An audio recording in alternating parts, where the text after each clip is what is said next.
Paramashivoham. Om Nithyananda. Paramashivoham. Om Nithyananda. Paramashivoham. Om Nithyananda. Paramashivoham. Om Nithyananda. Paramashivoham. Om Nithyananda. Paramashivoham. Om Nithyananda. Paramashivoham. Om Nithyananda. Paramashivoham. Om Nithyananda. Yes. And with this, we come to the end of the completion. I hope you are able to complete with all the incompletions. And we'll be continuing this process in the next sessions also. But now, let us move into the next session. So in this session, we are going to be completing with our father. The completion with our father is important because the father is our social identity, our bio memory, the bioenergy of us, which is from our father. The biomemory is from the mother, and the bioenergy is from the father. So when we complete with our incompletions in the bioenergy level, an immense amount of change happens in us. So now let's enter this beautiful session. I hope all of you are ready now to enter this session to learn about the completion with our Father and understanding everything in your life is made of its very own expression. We're going to be understanding this powerful cognition directly from Swamiji. So please take your notebook and pen or wherever you're noting down your powerful cognitions and keep them with you as we listen to this beautiful satsang by Swamiji. Let us begin now.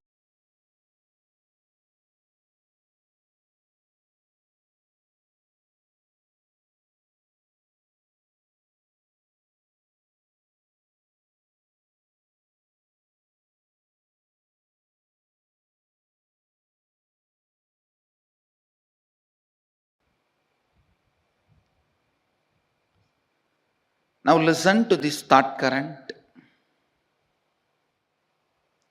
Everything your life is made of is your very expression. Listen, everything your life is made of is your very expression. Experientially playing with them, changing them, altering them, manipulating them is powers, siddhis.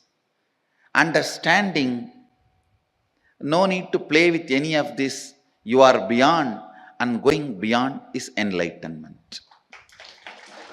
Listen now. Listen now. Now what I said is pure science. Mahadeva gives a very powerful practical methodology to experientially realize this statement. The statement which I uttered now is a sutra, pure science. Whatever you see in your life, including the walls of this hall and me sitting in front of you, this throne, your chair, the people sitting around you, everything is made of a material which is from inside you. You can alter, manipulate, extend, reduce, change everything as you want. Please understand. Everything you see in your life is made out of a stuff which comes from your very self.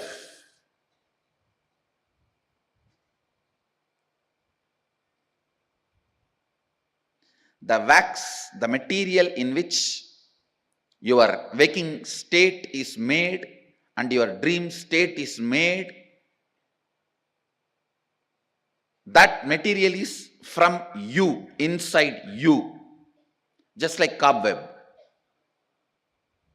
It's from you, the material is manifested. Listen. Listen. How this can become our realization. How this can become our realization. This thought current now which I said is a pure science. Now Mahadeva comes next to applied science. How to make that into reality for you and how to use that in your day-to-day life. It's a very beautiful revelation. Listen. Mahadeva says,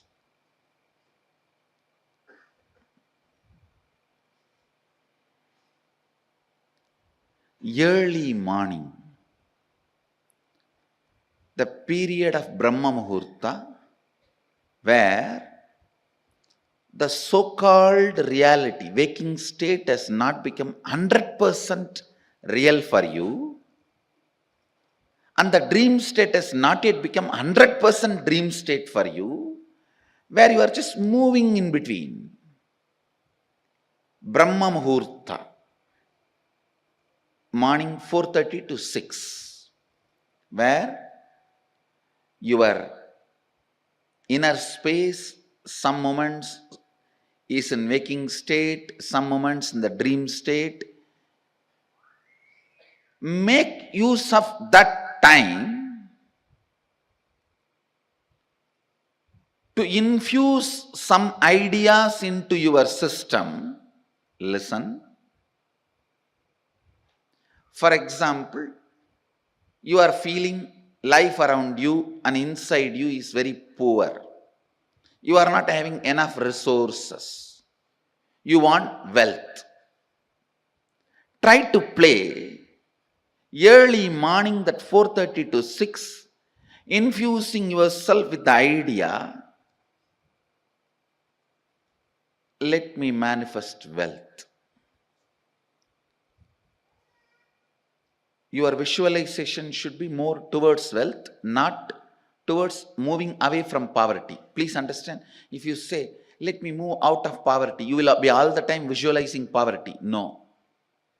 Move towards wealth, visualizing wealth. The first thing will happen when you consciously play with your Brahma Muhurta consciousness. That is a unique consciousness. That's a unique time and space where you are neither fully awake, nor fully sleeping, nor fully dreaming. You are like a original material out of which you are made is available for alteration, transformation, manipulation. The material out of which you are made is available to yourself at that moment. Just few days from today to next Sunday, this 1 week, every morning, this Brahma Muhurta time, try to play with your consciousness. I gave you the example of money because that is the biggest problem everyone has. Whether you have or don't have, you have a problem. If you don't have some type of problem, if you have some type of problem,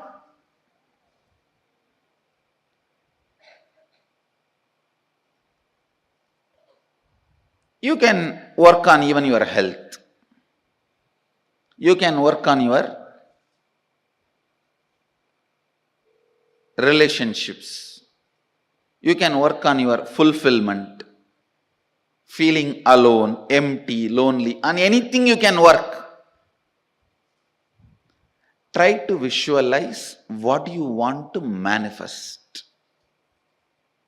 it will not take more than 3 or 4 days for you to realize actually you are setting the trend and thought current.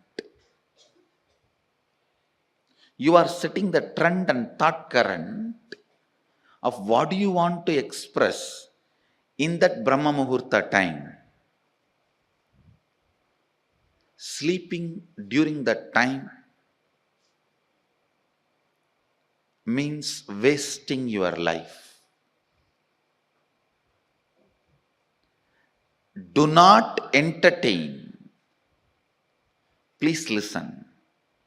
Do not entertain the thought currents which are not directly conducive for your life at those moments. Because whatever you entertain during that time will become part of you.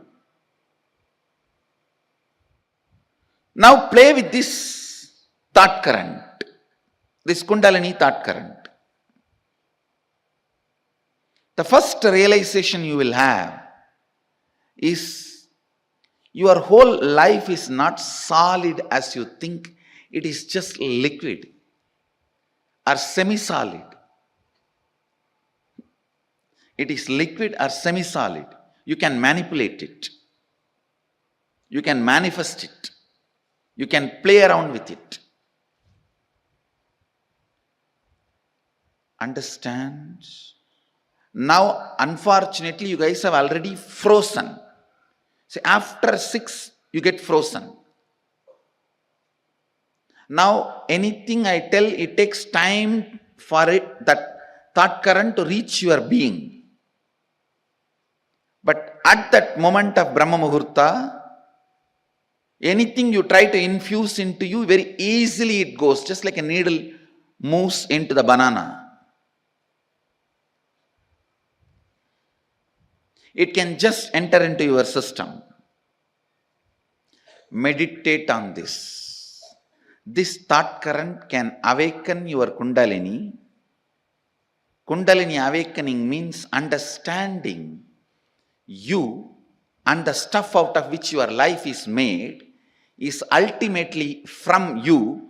Because of that, you can transform, manifest, manipulate, play around, do anything you want with the stuff out of which your life is made.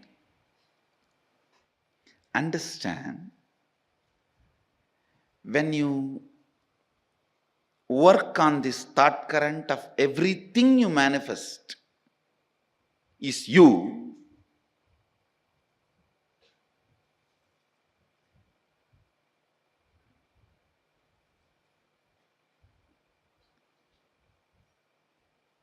just work on it this week. In 2-3 days itself, you will understand the reality, the truth of this statement. I am not saying believe this statement, what I am uttering. No. It is too much, you can't even believe. You need to work with it. You need to work with this thought current. Next 1 week, every morning, 4:30, you have to get up. In that boring, frustrated mood where you curse everyone around you and inside you for waking you up at 4:30. You curse the alarm, you curse the bed, you curse the pillow, you curse the fan, you curse the AC. You curse everyone around you, outside you, inside you. You curse your bathroom, you curse the bucket, you curse the wash basin, you curse the broomstick. So in that mood, stop cursing and put this idea, sit and think, contemplate. Swamiji said, me and my life, everything around me, inside me, I am manifesting that material, that stuff. If I see love, if I see anger, if I see frustration, if I see enmity, if I see friendliness, everything I see in my life, I perceive in my life, I experience in my life, all that is manifested from me.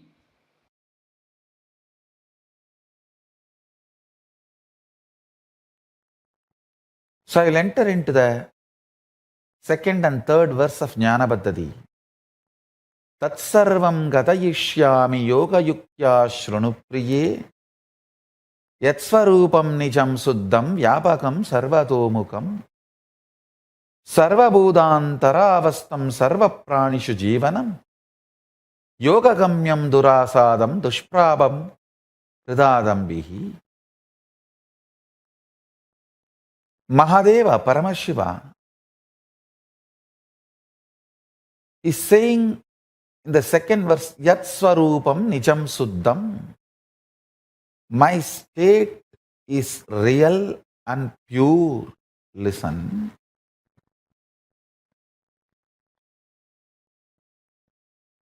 Yesterday I was revealing an important secret, the sacred secret. You need to decide to behave with yourself as Paramashiva. You need to be convinced. Blessed are those who are able to convince themselves that they are ultimate. Means they are able to cross the last delusion of self-doubt, self-denial, self-hatred. I tell you, bhakti should be the expression of the gratitude and powerfulness of everything you have been given, not from the attitude that you are separate from the source. Understand? I overflow with gratitude and bhakti to my Guru, not because I am separate from him, but because he made me realize he is me. Understand? The right understanding. Listen very carefully. The identity you carry in the waking state, identity you carry in the deep sleep state, identity you carry in the dream state, identity you carry in Turiya state, and identity you experience in Turiyatita state, in all the 25 states of consciousness, each identity is independent. The moment you realize the undercurrent of all these 25 identities, your pure consciousness, which is the source of you and which is Paramashivam, all the 25 heads, 25 identities gets integrated. That is why Paramashiva is always described with the 25 heads. Means, who has realized his 25 identity is in oneness with his source consciousness, pure Paramashiva, ultimate. As long as your identities play separate games, without getting integrated to the source, you continue to remain in suffering. When you are ready to cross your self-doubt, understand, courage to cross the self-doubt, self-denial, self-hatred is tapas, vairagya. Ferociousness you need to cross your self-hatred, self-denial, self-doubt is called tapas. It can be psychological ferociousness, it can be physical ferociousness, it can be ferociousness to detoxify your system, ferociousness to break from patterns, ferociousness to break from addictions, ferociousness to manifest the higher understandings, ferociousness to live the higher understandings. It can be anything. Understand? The ferociousness to cross the self-doubt, self-hatred, self-denial to reach you are one with Paramashiva is tapas. Blessed are those who decide they are one with Paramashiva, who cognize they are one with Paramashiva, because other than him nothing else can exist.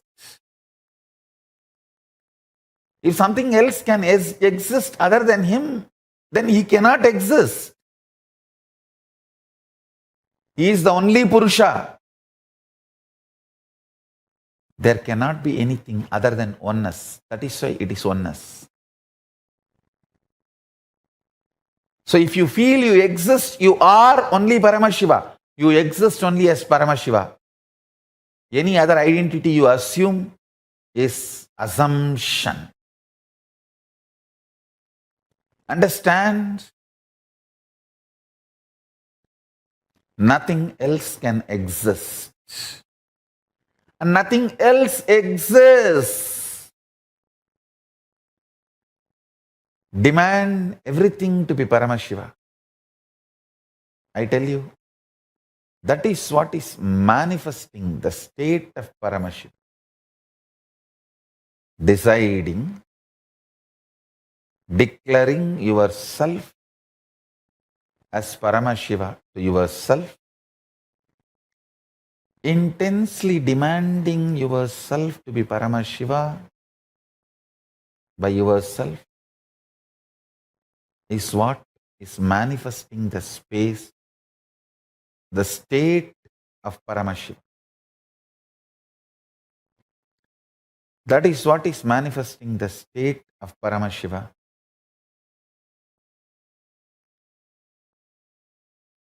I really want all the Paramashivoham participants to start practicing.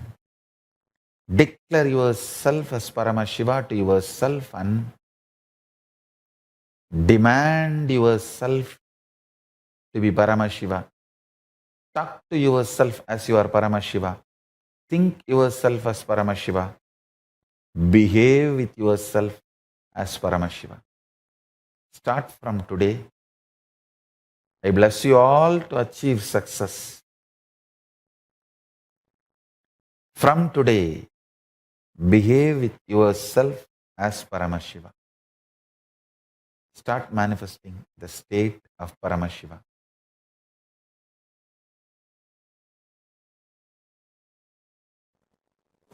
Paramashiva moves this whole universe without thoughts, being in the state of Paramashanta Swarupa.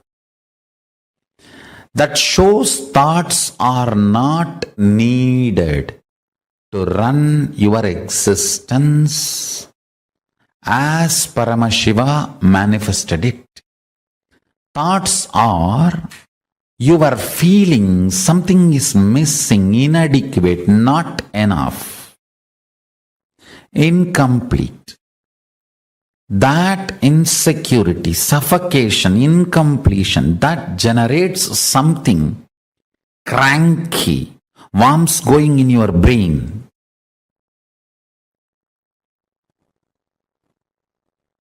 Parasites running in your intestine. That crankiness. The thoughts and thought currents generated by that crankiness is not needed to run your life. This is the most powerful, important cognition you need to cognize. Understand, Hinduism fundamentally does not believe in belief system or faith system. It very clearly explains the methodology of powerful cognition-based functioning system. I am not going to tell you, believe, you don't need thoughts to run your life. No. I am going to say, Shravana, listen, Manana, internalize, Nididhyasana, start living this powerful cognition. So the powerful cognition I am giving you now, Paramashiva, running the whole universe, much, much, much more than what we are running in our life. He is running it from the space of Paramashanta Swarupa, without any thought currents, out of pure intelligence. When he can run, you can run. Decide, you will be in the space and state of Paramashiva, Paramashanta Swarupa, and live your life. You will see thoughts and thought currents become redundant. They just fall off from you. Like a old skin getting peeled off and falling. The old hair falling. Old nail falling. Just like old things fall off from you. The ideology you need thoughts and thought currents to run your life will fall off from you. Meditate on this powerful cognition. Internalize it. Manifest it. Do Shravana Manana Nididhyasana of Paramashanta Swarupa, Paramashiva, who is so big, he does not need thoughts even to run this whole universe. Even to run this whole universe, he does not need thoughts. Why do you need thoughts to run your life? Too small. Decide to be in his space by listening, internalizing and manifesting this powerful cognition in your inner space. Live and experience thoughtless space. There is a space below your heart center, above the navel center, Anandagandha chakra, where all the 21 chakras, above 7, middle 7, below 7, all the 21 chakras merge in. In that Anandagandha space, remember you are Paramashiva. What you feel as Paramashiva, what you feel as I and Paramashiva is one and the same. With that decision to cognize Paramashivoham, Paramashanta Swarupa, Paramashivoham, he will manifest more and make you cognize you don't need thoughts and thought currents to run your life. Without thoughts and thought currents, just by directly manifesting his intuition and Paramashanta Swarupa, you become more and more efficient, more and more energetic, more and more alive, more and more spiritual, more and more strong, more and more enlightened. Your breathing and his breathing is one and the same. Please understand, this is the real good news he wants to tell you. If you are breathing, he is breathing inside you. Your breathing touches his breathing and comes back. Every time when you are inhaling, goes in and turns to come out, it touches his breathing and then comes out. So where your inhaling breath takes a turn as exhaling breath, that is where he is residing, he is available to you. His breathing and your breathing connects, only then takes a turn. That space is Paramashanta Swarupa.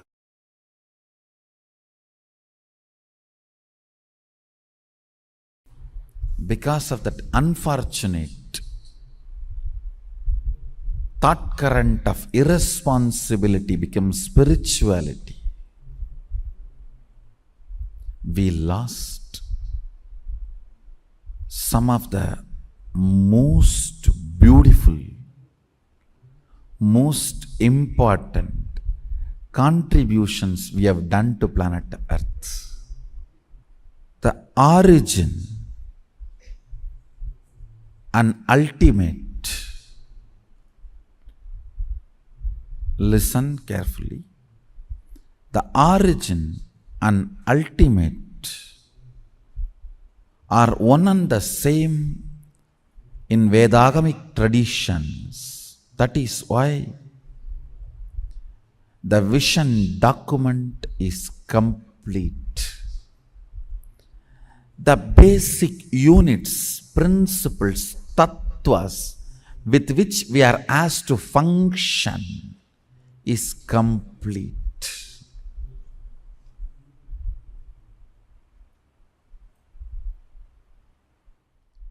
Integrity is a tattva to measure your expression. The depth of integrity, the amount of integrity you cognize about each subject, that will be the expression, spontaneous expression of you. When somebody asks you, why do you pour milk on linga? The first response I gave is, hey, we pour on Sadashiva, not on linga. Because every time I pour, I know I am pouring on Sadashiva. It falls on linga. In Hindu tradition, if you don't find any linga, you can just keep a heap of sand on the floor. Just sit, try to get any stone. If you don't get any stone, just get heap of sand and start worshipping that as a linga. That's the way Sita did in Rameshwaram.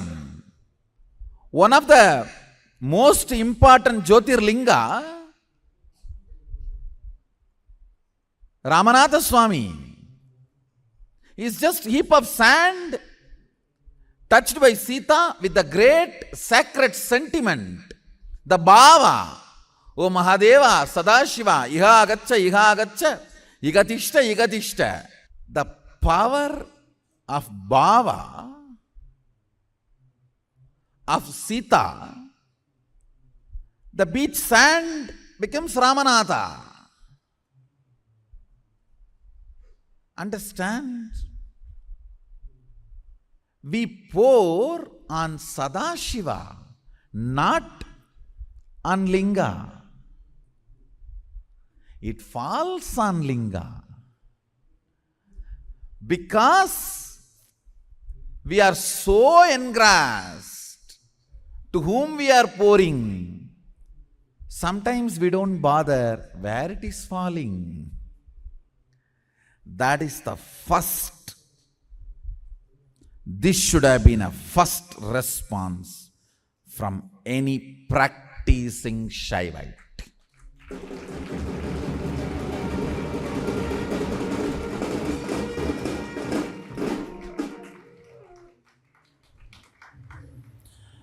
If you are integrated to your logic, naturally you will say, oh,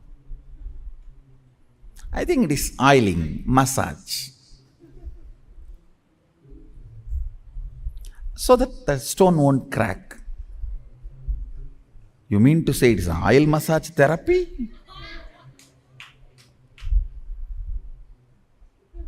And I do wonder, what kind of a stone absorbs the fat and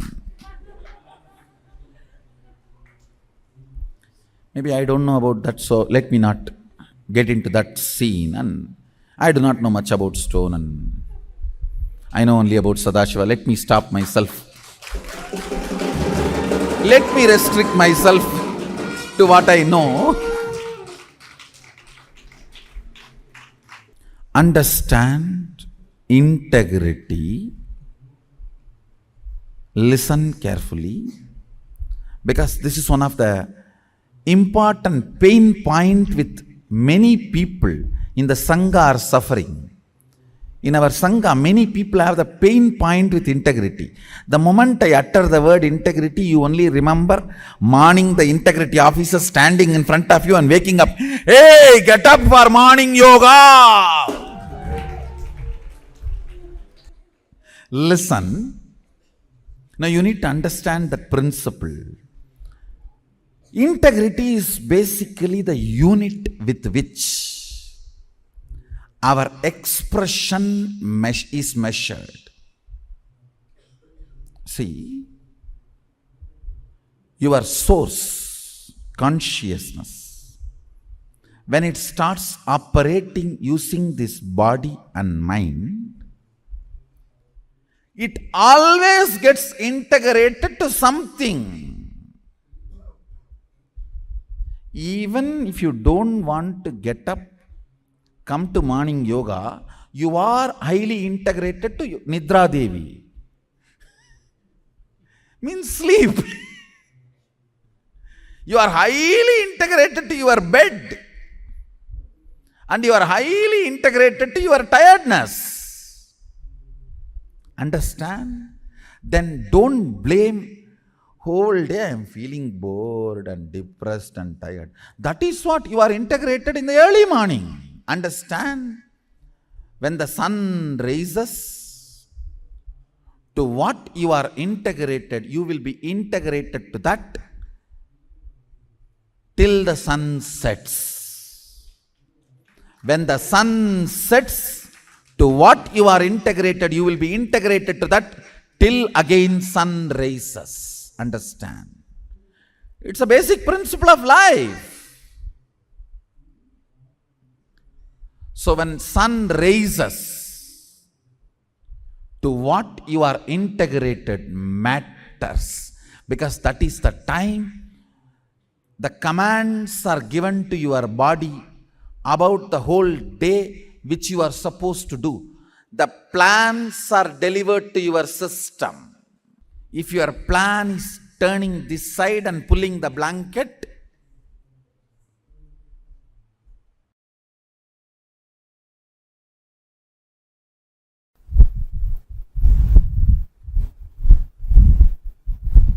functioning with these powerful cognitions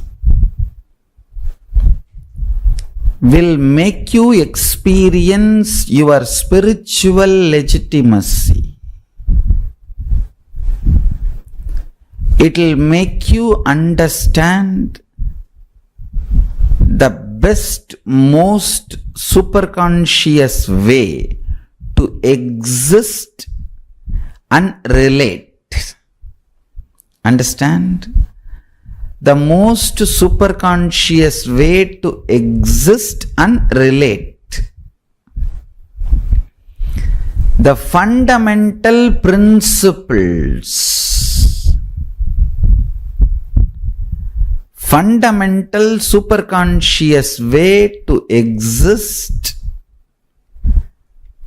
and to relate with other humans, relate with the society, relate with the humanity, relate with money. See, from the superconscious existence, with the most powerful cognition, you are Paramashiva. If you relate with money, you will bring economical legitimacy to your identity. Poverty is nothing but economical illegitimacy to your identity.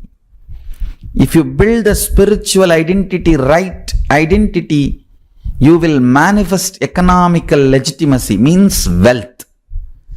You having wealth just because of your right identity is economical legitimacy for you.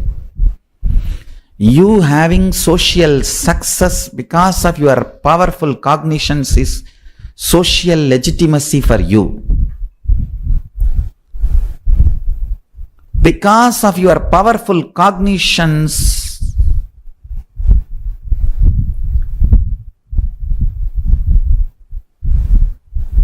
the way you carry yourself is accepted by everyone. The way you live becomes a culture, is cultural legitimacy for you. Bring powerful cognitions in your life, through that bring spiritual legitimacy to your existence, to your identity.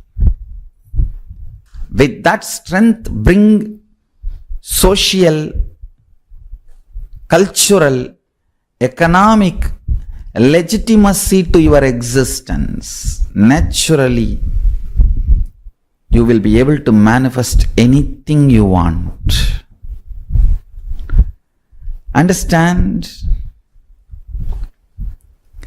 This whole science, manifesting the state, manifesting the space, manifesting the powers, manifesting the being, manifesting the superconsciousness of Paramashiva,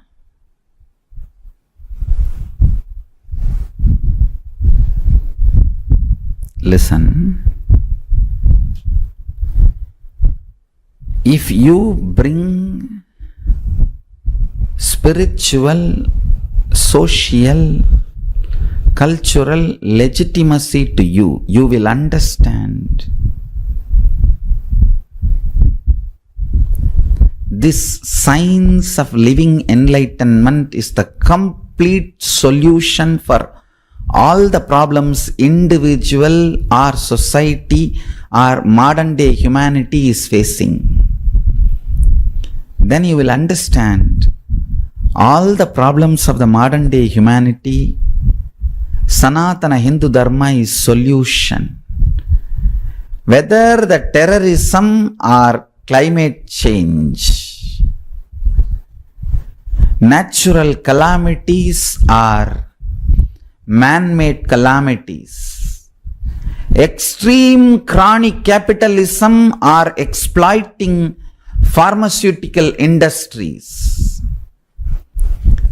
enslaving psychiatry field and pseudo-psychiatrists, or cheating philosophies, brainwashing ideologies, for all the problems humanity is facing, the only solution is science of living enlightenment, revealed by Paramashiva from the Vedagamas in the modern day through this body.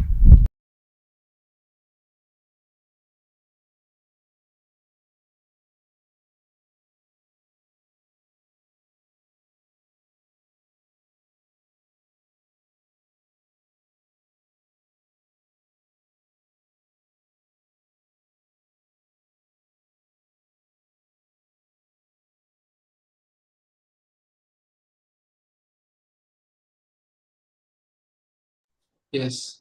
So that was the beautiful satsang Swamiji gave about the completion and how to stand up and be complete. Now let's enter an internalization exercise to complete with the incompletions with our father. First, we did the incompletions with our mother. Now let's enter the internalization exercise to complete with the incompletions with our father.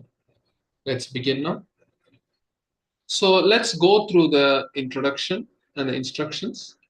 So whenever you see in your life the chair, everything is made of material inside you. You can alter, manipulate, extend, reduce, change everything as you want. Now, as we did with our mother, let us now describe our relationship with the father. Now go back to the incident which started the incompletion with your father. Then, as we did before, describe the incident with your father and then with your mother. Please begin this now.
Yes, now slowly, very slowly, please relax.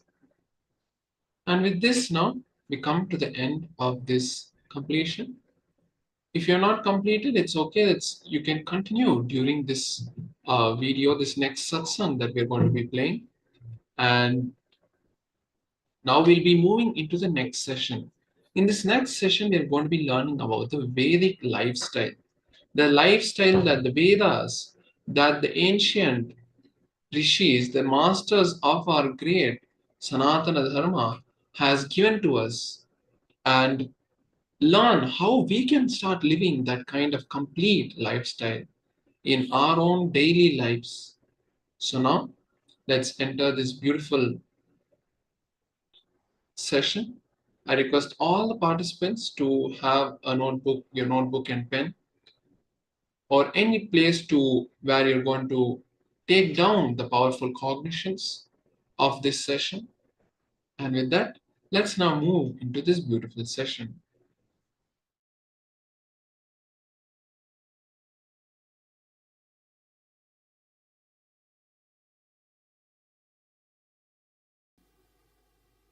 For growth. If both decide the possibility and decide never to deny, then I will call that as life of Rishi.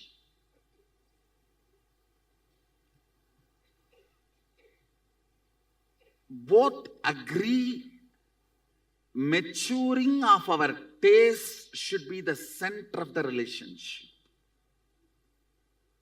Then it's an amazing marriage, I tell you.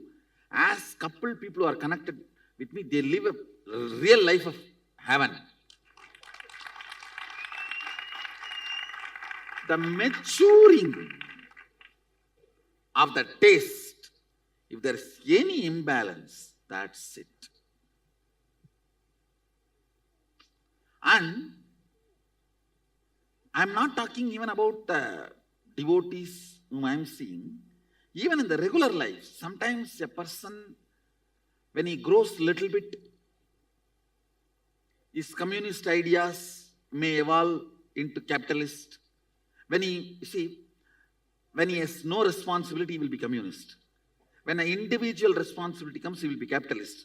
When the whole responsibility comes, he will be really beyond capitalism. A kind of, I should develop a new name for Sadashiva's economy. So he will move to that. So even in the life, your taste in the field of entertainment, your taste in the field of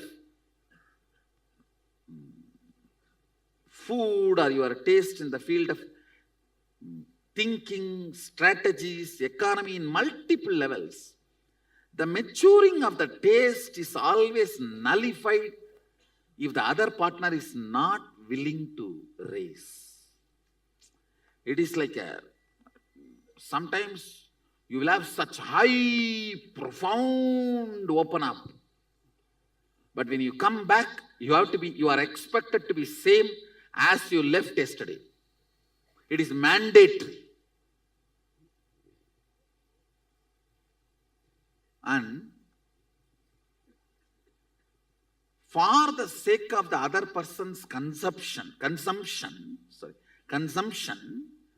when you try to get back to the older state, you also forget the opening ups happened. Marriage has killed millions of discoveries because you are mandatorily expected to be the same person, and this confirmation that you are a same person and you are still in love denies multiple opening up. And both understanding, we will grow and celebrate each other in every level, will be the real marriage. It all boils down to, let us be open. See, let me very clearly put it. The Saptapati, 7 vows Agama, Sadashiva gives in marriage, he beautifully describes sex is the act between two individuals who revere and celebrate each other. That act does not need to be used to confirm that love exists between each other, and that act does not need to be the scale to measure both of us are still in the same plane. Understand, it should be independent of our maturing and maturity of the taste. It should neither be bonding force nor be confirming force, but be sharing act. But so much of insecurity about the confirmation about other person's love, or our need for the other person's life. You always wanted to confirm your existence is needed in the other person's life. So this insecurity denies possibility of any opening or happening or growth. If this understanding is brought between the two persons, and me shedding more old skin and you shedding more old skins is going to make us more better related, and we both are going to celebrate our togetherness more joyfully, can make marriage the real marriage, like Meenakshi and Sundareshwar.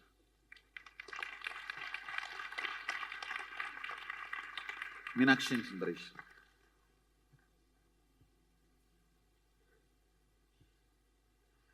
I should say that is what makes Sadashiva and Parvati.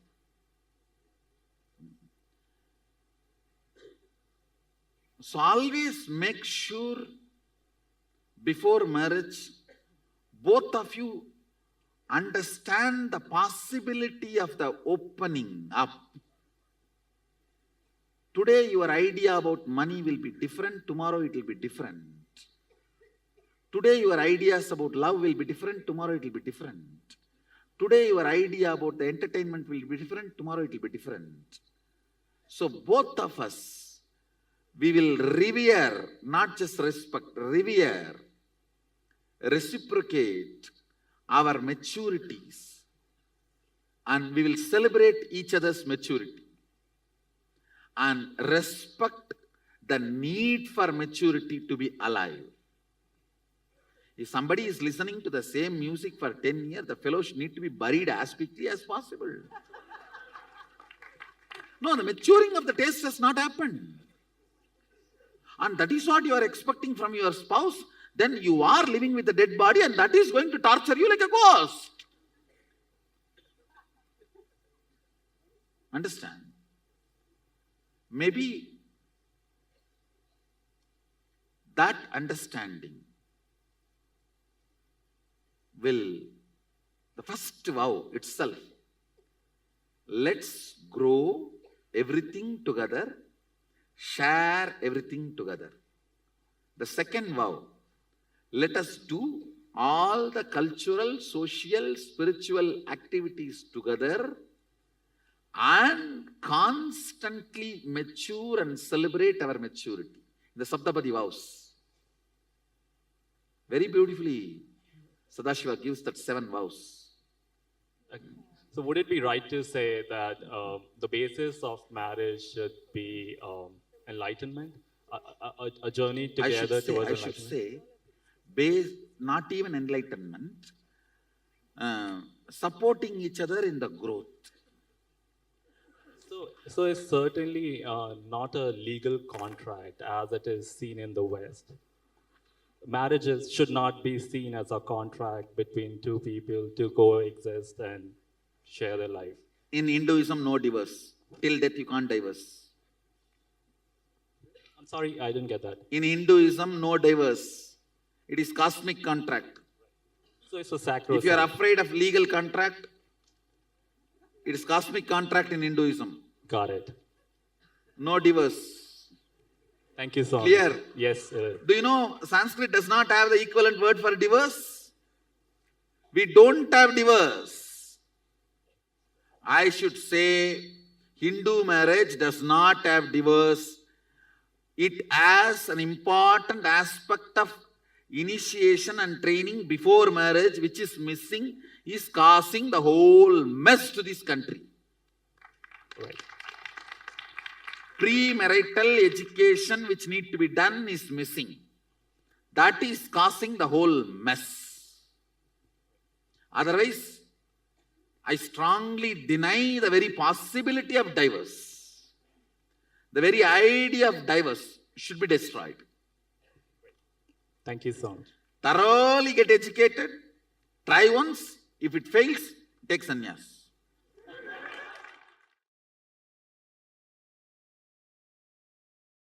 Whenever people come and ask me, Swamiji, can I marry this person? I tell them, marriage is a failed lifestyle. But if you decide to get married, this person is a good person.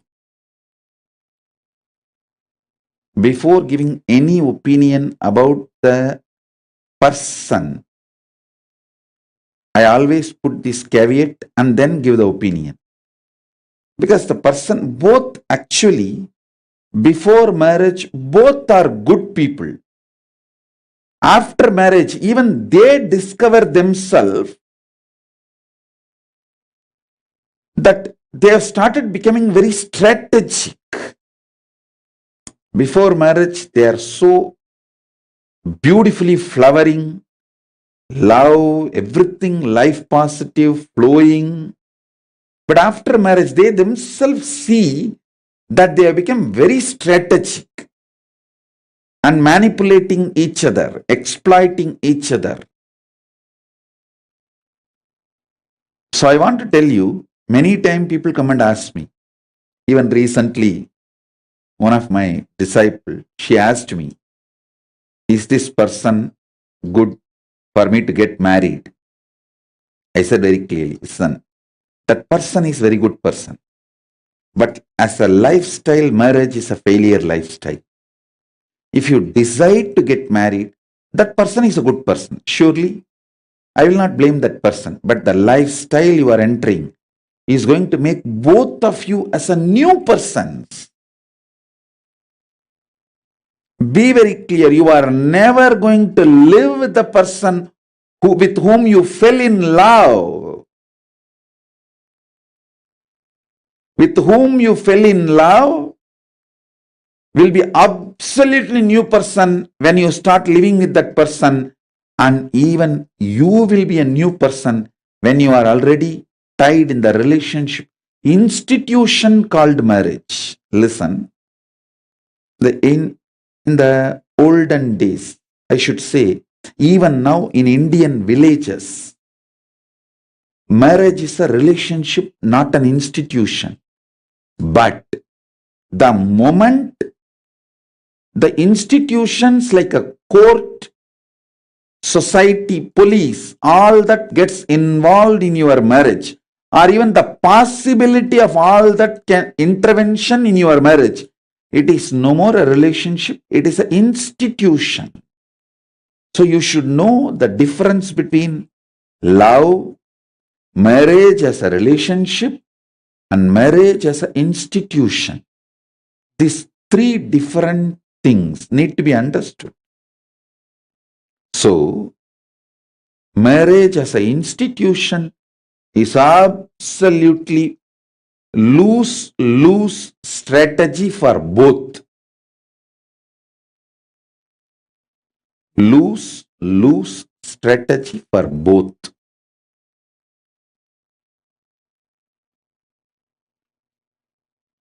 When you get married and start strategizing, the other person experiences different you than what he or she saw before marriage. Then he also justifies his strategizing. You see, when you cunningly manipulate, he decides to manipulate and he feels justified for his manipulation. So You do first step, he does 3 steps more, and then you do 10 steps more, then he does 20 steps more. So each one justifies their manipulation. And then, as I said, the whole system has become failure.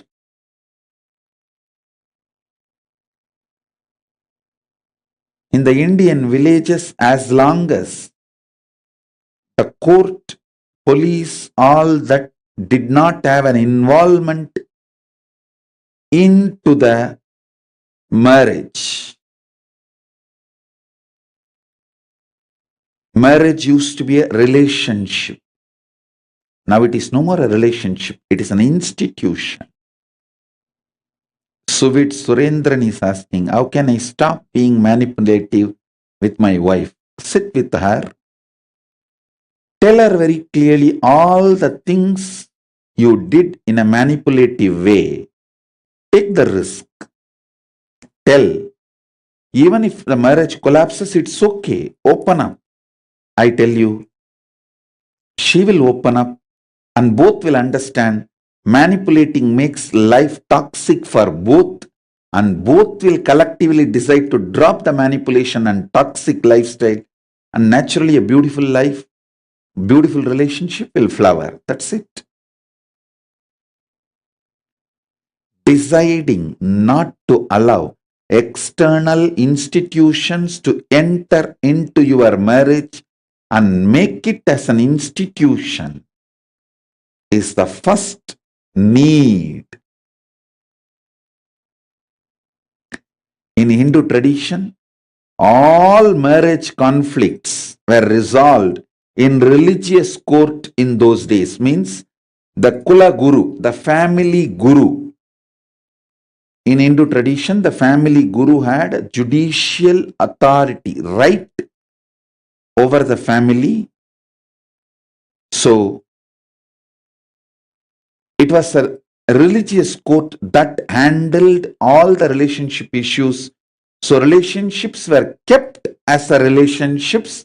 Never a relationship was converted into an institution by a third person intervening into your relationship.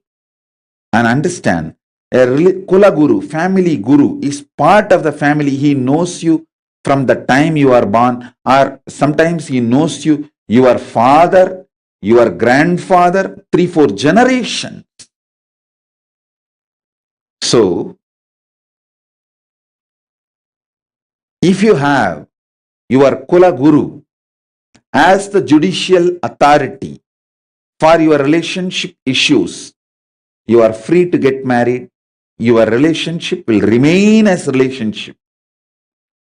But if your Kula Guru does not have judicial right over resolving your relationship issues, you have to go to an institution of police, court, lawyer, evidence and all that. Then marriage is institution. It's a failed lifestyle.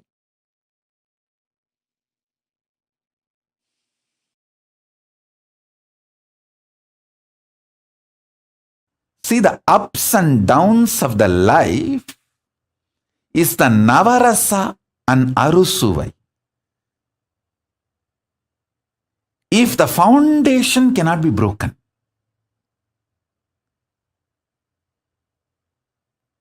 in Hindu marriage, there is no divorce.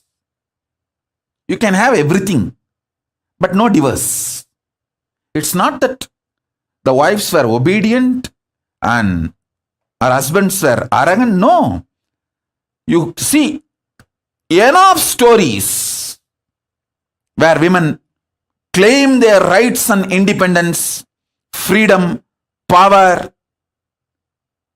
Hinduism is the most feministic religion, I tell you. In Hinduism, not just religion, even the Hindu economy, Hindu social system, everything is feminist. The women-centered, everything is feminist. When time comes, I'll try to reveal more details about it. How the women is the foundation of Hindu civilization. They formed the basis of Hindu civilization.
Yes.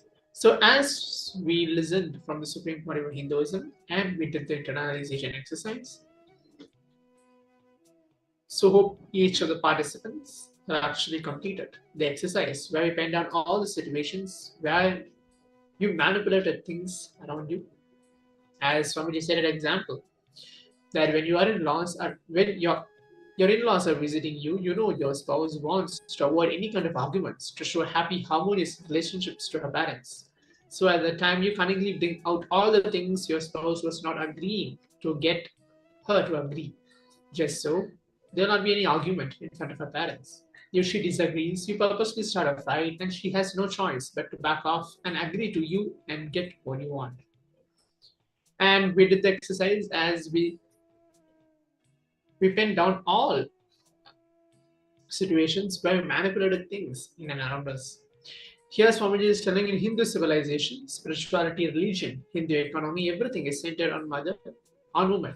Everything is okay as long as you are clear, marriage cannot be broken. The relationships cannot be broken. When you are clear about that, all ups and downs becomes navarasa, the taste of life. If you break the relationships, then ups and downs no more having meaning in your life.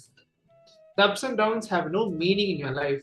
If the foundation can be broken, then you will have the beautiful navarasa in your life where you will manifest. So that is a beautiful book directly given by the Supreme Pontiff of Hinduism. You can get your copy on the nithyanandapedia.org, where the book name is Don't Worry, Be Happy, just written by the Supreme Pontiff of Hinduism, and it's freely available as well as an ebook on the nithyanandapedia.org.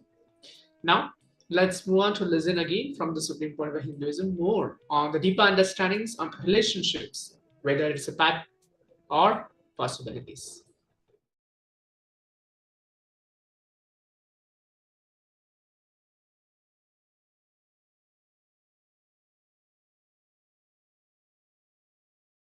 Husband sent a text to his wife at night.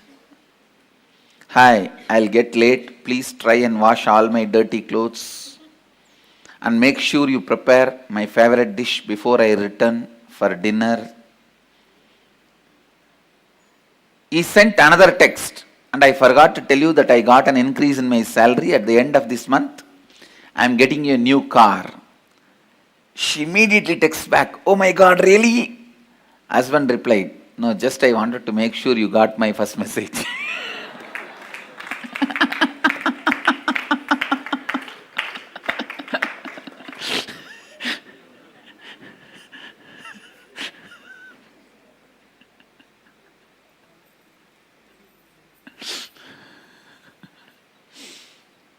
Husband texts to wife on cell. Hey, what are you doing, darling? Wife, I am dying. Husband jumps with joy, but types, sweetheart, how can I live without you?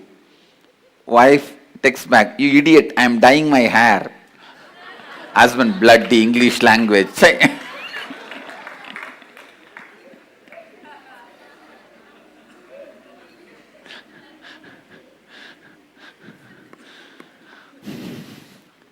Boss hangs a poster in the office. I am the boss. Do not forget. He goes to lunch and comes back from lunch break. He finds a slip on his desk. Your wife called and she wants her poster back home.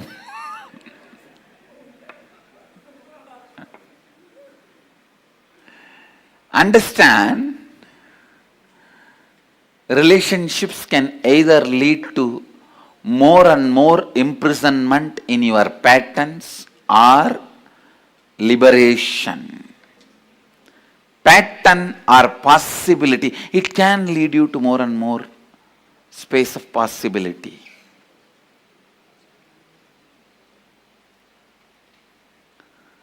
The first and foremost fundamental relationship that exists for you is the relationship between your pattern and your possibility. Please understand.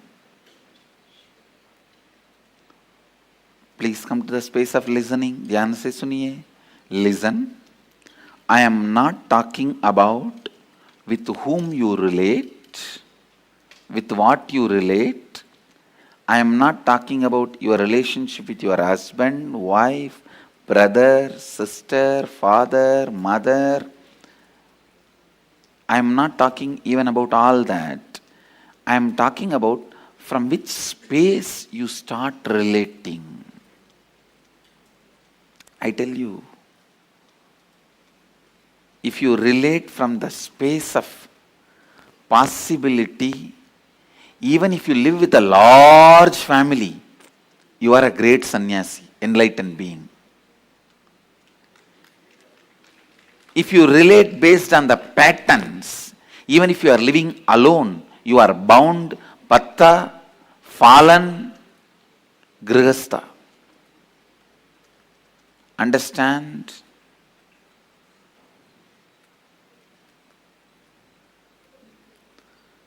Grihastha or sannyasi, bound or liberated, is no way connected to the number of people you live with or relate with. It connects with the space from which you operate. If you see every human being as a possibility, for that you also should see you as a possibility. Understand?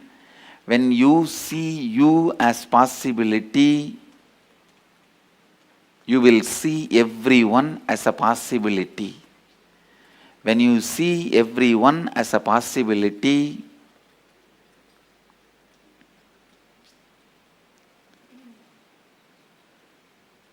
life, wherever you may be living, whatever you may be doing, you will be living with Vijaya Lakshmi. Means the Lakshmi of victory. Don't say, my neighbor house is Vijay Lakshmi. My neighbor name is Vijay Lakshmi. When I said the word Vijay Lakshmi, I meant the Lord, the deity of victory, the goddess of victory.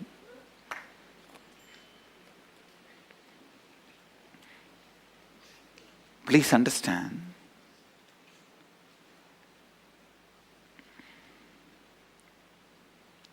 How you see you, how you see others, how you see you and how you see others. All relationships you experience in your life can only from two space, two frames. One, listen. Please listen, because I am giving you the punch statements for your life. One, inside the frame and perception given by your pattern. Inside the frame and perception given by your possibility.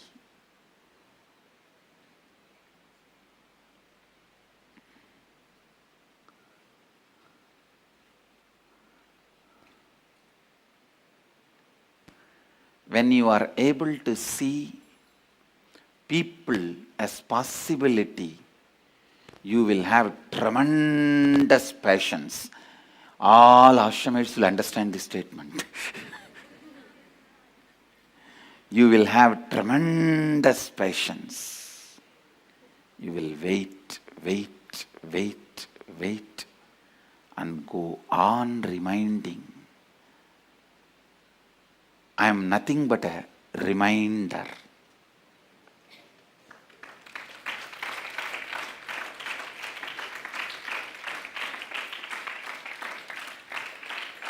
I am nothing but a reminder. When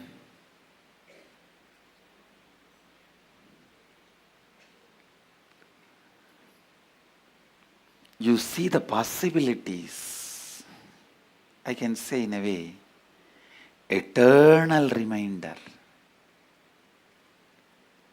When I see the possibilities,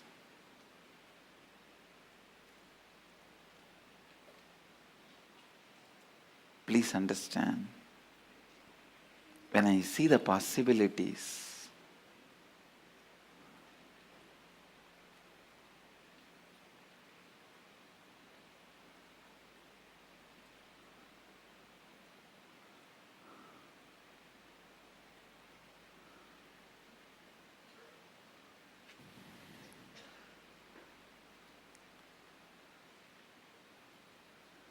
your cognition starts functioning based on compassion. I tell you, please understand, even if you feel suffocating, imprisoned, live with a person who sees your possibility. Even if you feel free, liberated, don't live with people who see you only from pattern. I'm defining real freedom and real bondage. Living with a person who sees your possibility, who sees yourself as a possibility, who has seen his possibility and who sees you as possibility, even life around him, with him, feels like suffocating or bondage.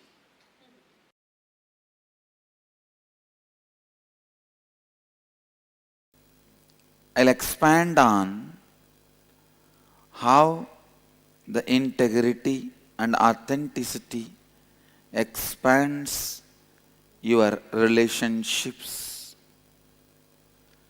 and enriches you to have the fulfillment.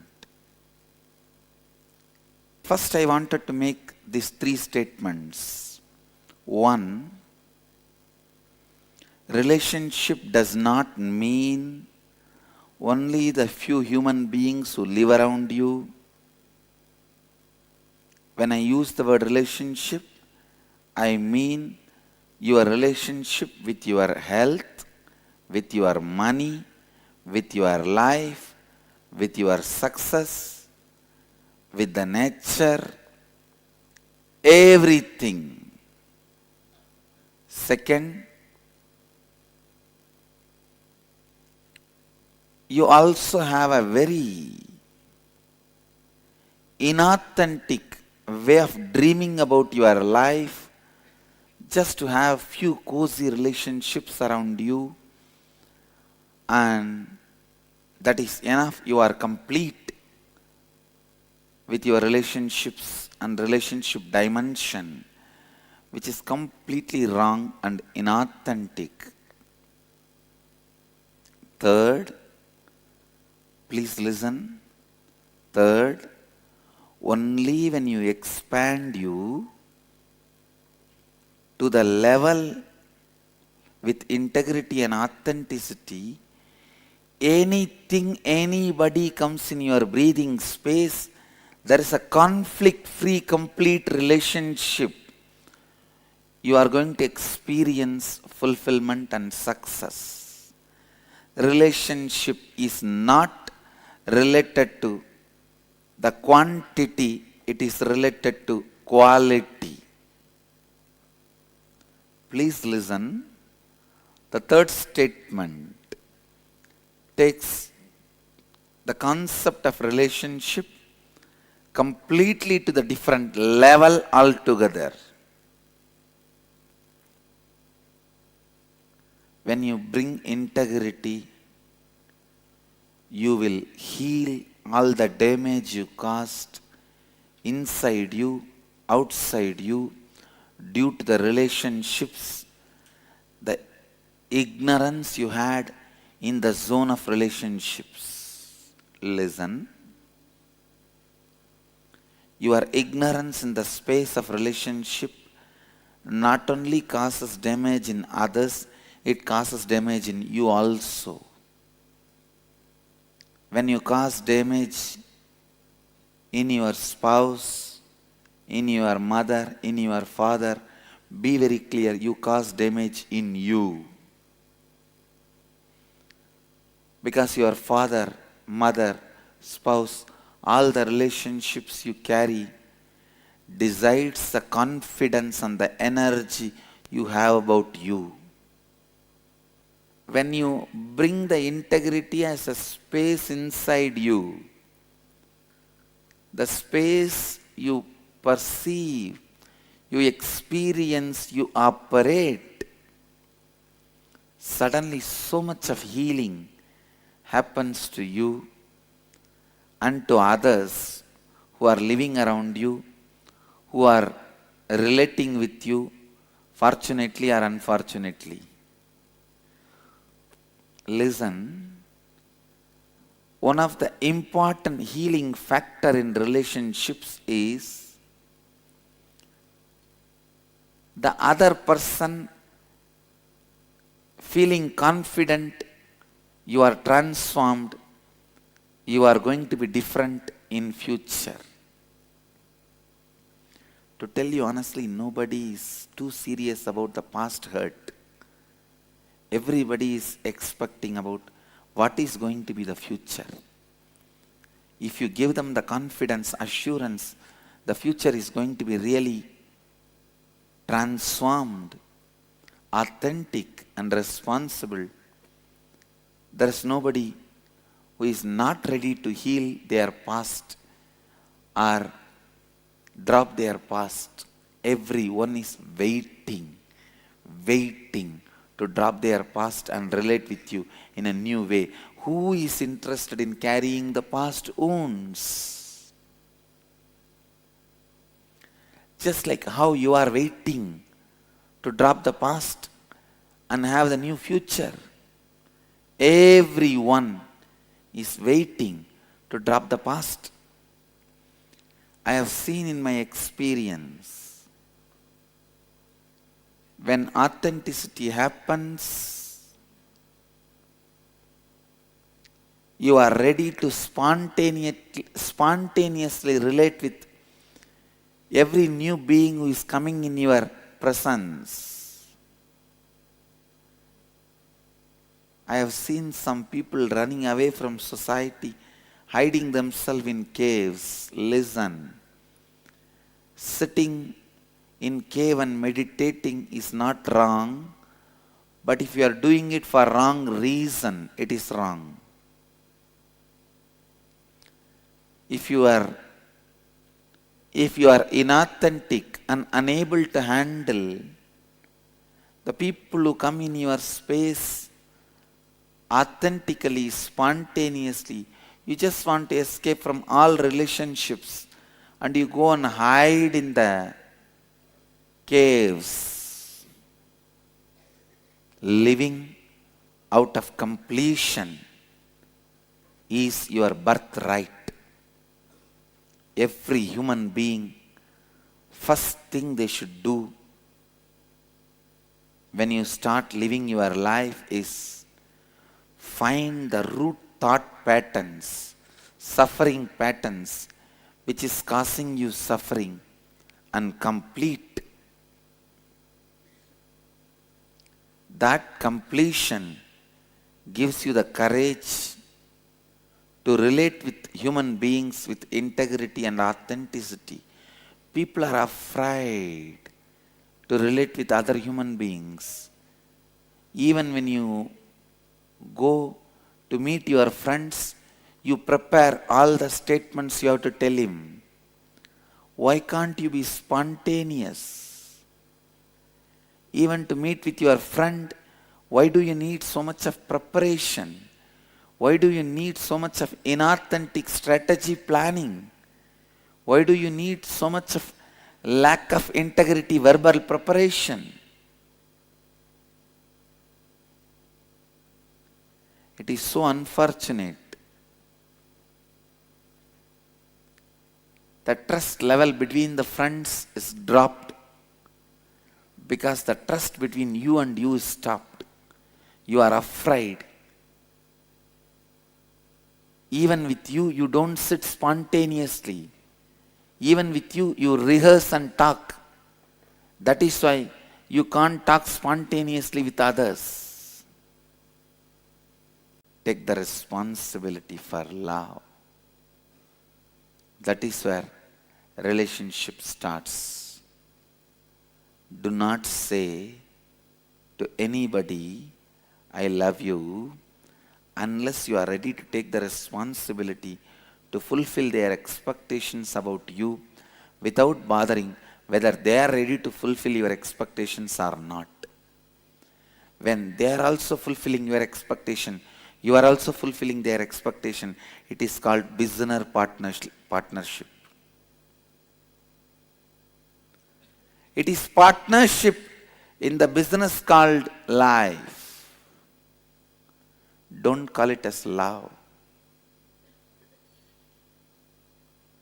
Sometimes, not only you have partners in the business, even in the life you have partners.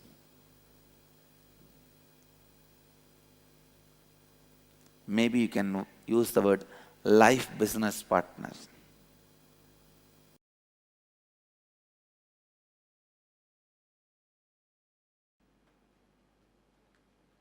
You have only two possibilities. First, heal, enrich your relationship with you. Do swapurnatva, self-completion, by bringing integrity with you, authenticity with you, responsibility about you, enriching yourself. Listen, I ask you to bring these three qualities in you as a first priority. That does not mean I am asking you to do only this. You have to be doing it simultaneously with you and others also. Only then it happens in you. पहले आप स्वयं को लाभान्वित कीजिए, अपने आप को पूर्णत्व स्थिति में लाइए. पहले आप स्वयं को लाभान्वित कीजिए, अपने आप को पूर्णत्व स्थिति में लाइए. When you bring completion to you, relationship with you starts. Enriching yourself starts. If you don't have confidence, you can look at you, you can be with you, you are comfortable with you, you can raise yourself by yourself. Who can be with you? Who else can look at you? Who else will be comfortable with you? I tell you, in the cosmic constitution, the first amendment is you should be taught to be comfortable with you. That is your first amendment right. Man should be comfortable with himself. You should be able to be comfortable with you. That is the first amendment in cosmic constitution. Freedom of speech comes second. You have freedom to speak with others only if you have freedom to speak with you.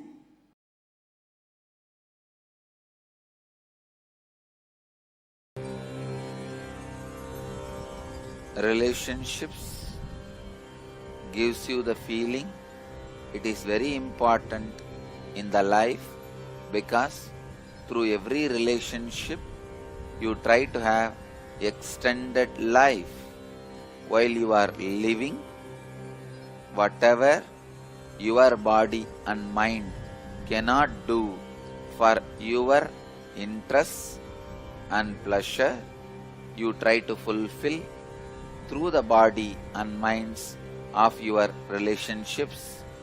And same way, whatever they cannot fulfill through their body and mind, they are trying to fulfill through your body and mind.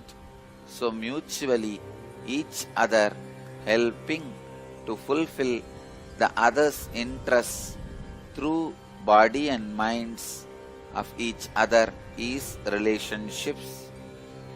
If both of you understand the interests of each other and ready to support each other's fulfillment, it is called successful relationship. There comes love, compassion, sacrifice, and spiritual growth. But if both of them are not understanding the real agendas of others, interests of others, continue the relationship, maybe because one person has hidden interests, hidden agendas, which he does not want to reveal it to the other, or which he himself is not aware. When this kind of situations arise, relationship breaks, or relationships continue to exist with being exploited, with exploitation. These kind of relationships lead to the worst grave sin of keeping the other person as slave. Whenever the slavery happens, Cosmos strongly condemns it. So no slavery is allowed in the Cosmos. Cosmos is strictly against slavery because slavery is equivalent to the murder of partial time. In slavery, even if the other person has their body and mind, it is equivalent to they are killed, they are murdered, because that body and mind is not useful to that person anymore. So, relationship with an open, mutual interest should be encouraged, and it supports both the beings to evolve towards the fulfillment and finally the understanding how many bodies and minds you may use to fulfill your interests, that your interests are not going to lead you to your restful awareness. So that understanding may help you to renounce all the interests and even your own body and mind and settle down in restful awareness. So this understanding will naturally be leading you towards enlightenment. Going smoothly towards that understanding will be happening through the right understanding relationships. The relationships with the mood of exploiting other person with a hidden agenda without you revealing it to the other person about your interests, or you yourself may not knowing it by yourself, will lead to more and more destruction, depression. If the relationships continues, it will be the sin of slavery. If it breaks, it will be giving you a great devoid, depression, feeling of emptiness. That is the first. If both of you understand the interests of each other and ready to support each other's fulfillment, it is called successful relationship. There comes love, compassion, sacrifice, and spiritual growth. But if both of them are not understanding the real agendas of others, interests of others, continue the relationship, maybe because one person has hidden interests, hidden agendas, which he does not want to reveal it to the other, or which he himself is not aware. When this kind of situations arise, relationship breaks, or relationships continue to exist with being exploited, with exploitation. These kind of relationships lead to the worst grave sin of keeping the other person as slave. Whenever the slavery happens, Cosmos strongly condemns it. So no slavery is allowed in the Cosmos. Cosmos is strictly against slavery, because slavery is equivalent to the murder of partial time. In slavery, even if the other person has their body and mind, it is equivalent to they are killed, they are murdered, because that body and mind is not useful to that person anymore. So, relationship with an open, mutual interest should be encouraged, and it supports both the beings to evolve towards the fulfillment and finally the understanding how many bodies and minds you may use to fulfill your interests, that your interests are not going to lead you to your restful awareness. So that understanding may help you to renounce all the interests and even your own body and mind and settle down in restful awareness. So this understanding will naturally be leading you towards enlightenment. Going smoothly towards that understanding will be happening through the right understanding relationships. The relationships with the mood of exploiting other person with a hidden agenda without you revealing it to the other person about your interests, or you yourself may not knowing it by yourself, will lead to more and more destruction, depression. If the relationships continues, it will be the sin of slavery. If it breaks, it will be giving you a great divide, depression, feeling of emptiness. So the science of relationship is trying to have more body and minds to fulfill your interests, and trying to give the other person also your body and mind to fulfill his interests. As long as it is mutual, it is with a deep understanding, it should be encouraged, supported and blessed.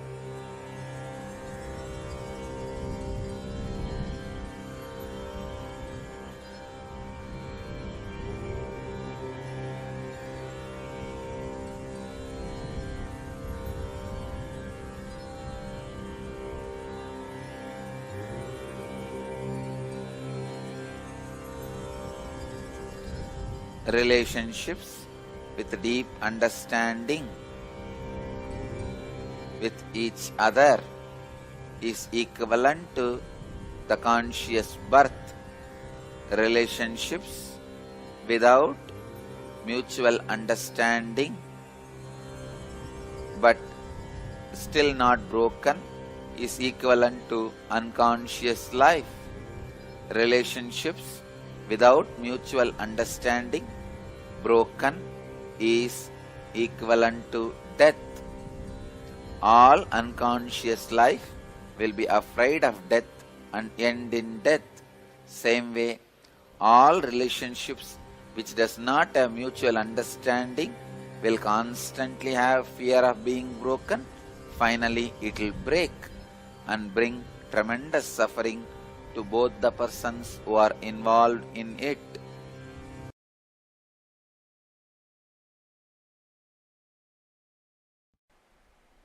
Understand the science of relationships. It is not just the phenomena of the mind, it's a phenomena of the body.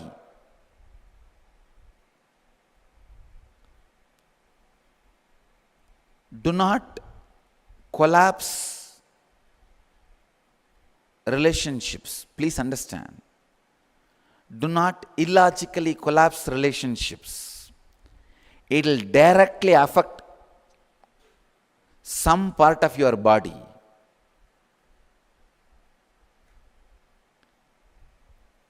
Unless you are logically completely convinced that this relationship can't be maintained, this is going to be abusive, it is going to be disturbing and disrupting your life, don't collapse any relationship. That is why I always insist when people come to me asking they want to break their family, they want to go for divorce, I tell them, wait for some more time. They say, no, Swamiji, anyhow I have decided I can't live with her, I can't live with him, better let me break now. Why torture? I tell them, no. If you are tortured, your muscle memory and biomemory will strongly start believing this is more disruptive, this is not the way you want to live. Then if you break, you will not have any physical diseases. But before your biomemory or muscle memory is convinced, only when your head, the mind is convinced, if you break, the collapsing will simply turn into a disease inside you. That is why I insist, wait for some more time. Whether your muscle memory or biomemory changes your decision or it is going to support your decision, let's see. Let us see how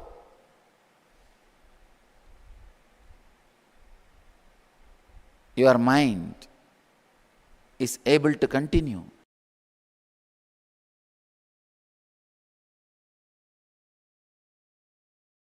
When a man feels insecure, his first reaction is sexual activity.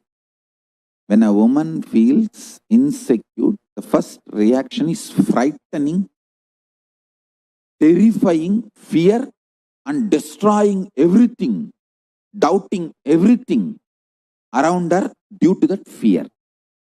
Understand? In both situations, you just need little bit of unclutching and relaxing into the truth you are cosmos. Develop this one phase in you, you are cosmos. You will see tons of your reactionary assumption-based destructions will reduce.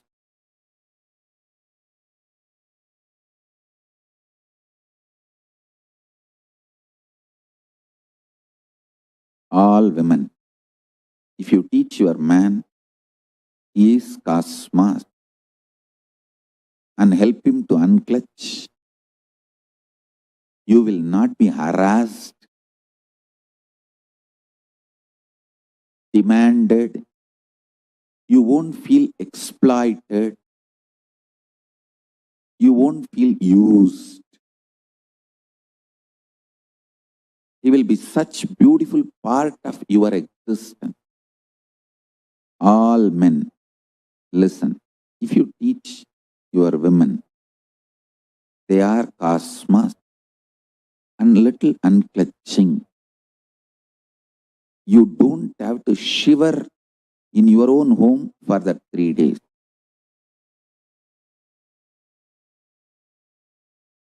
You don't have to be shivering,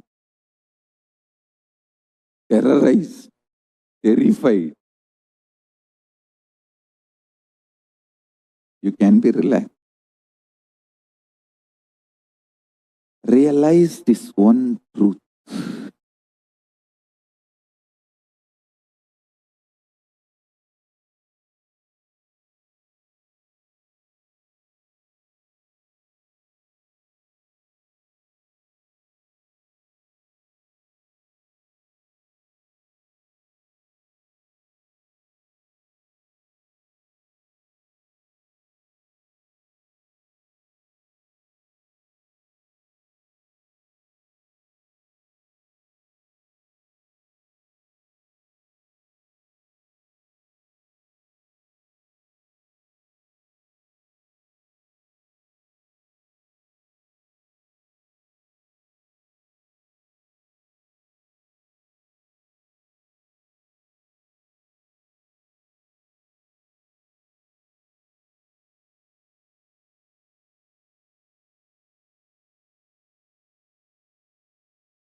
Yes. So now let's enter into the internalization process.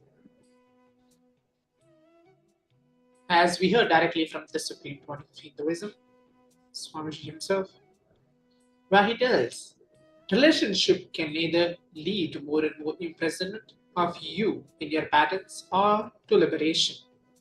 First, he'll enrich your relationships with you. Do swapurnatva, self-completion, by bringing integrity with yourself. Authenticity with yourself, responsibility about yourself, enriching yourself. Just know how to unclutch.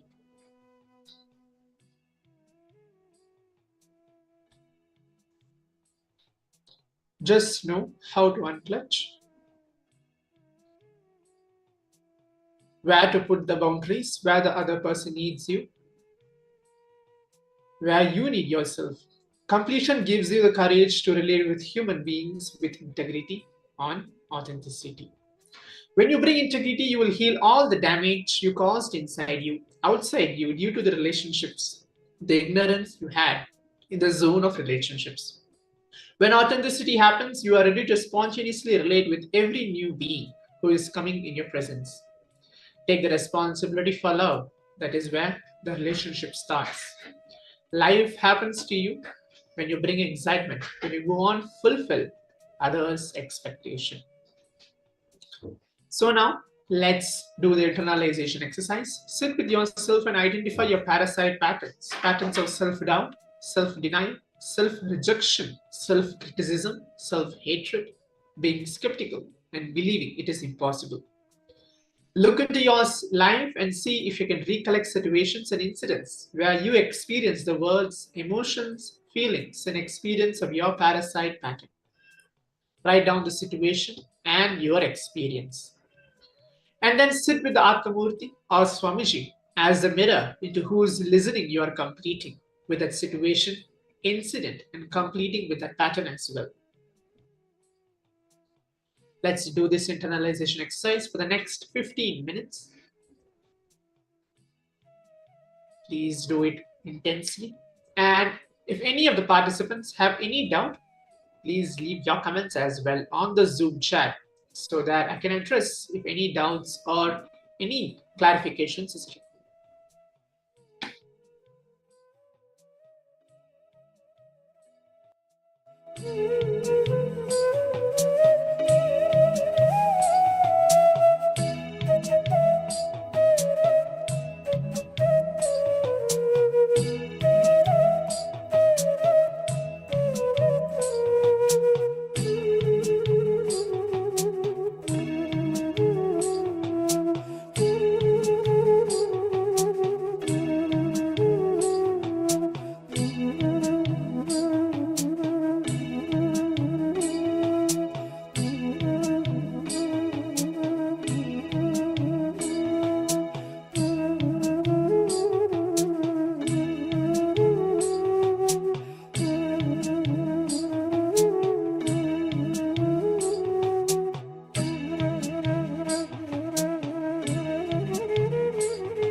Paramashivoham Om Nithyananda Paramashivoham Om Nithyananda Paramashivoham Om Nithyananda Paramashivoham Om Nithyananda Paramashivoham Om Nithyananda Paramashivoham.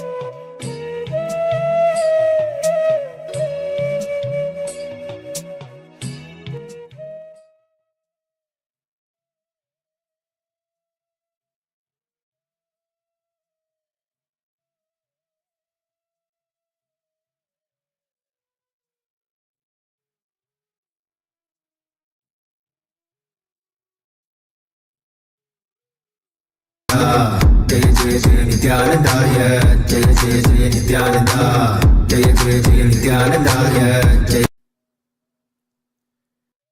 You are consciousness, sparkle of Paramashiva. Whatever you manifest from this truth is relationship. Everything else, whatever you manifest from the idea you are a body or just mind, just emotion, will all be only situationship, not relationship. Listen intensely. These two words are the key words. Relationship, situationship.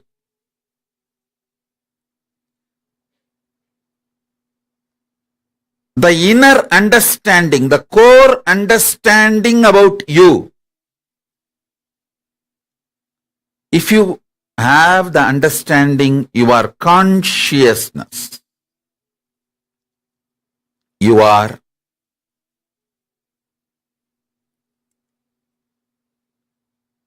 manifestation, sparkle of Paramashiva.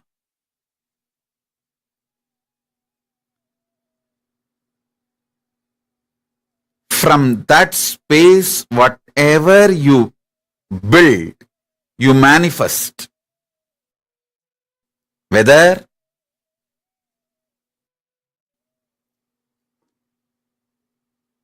you move towards food or seeing, listening, touching, sexual relationship, anything. Whatever you manifest from the space you are Paramashiva,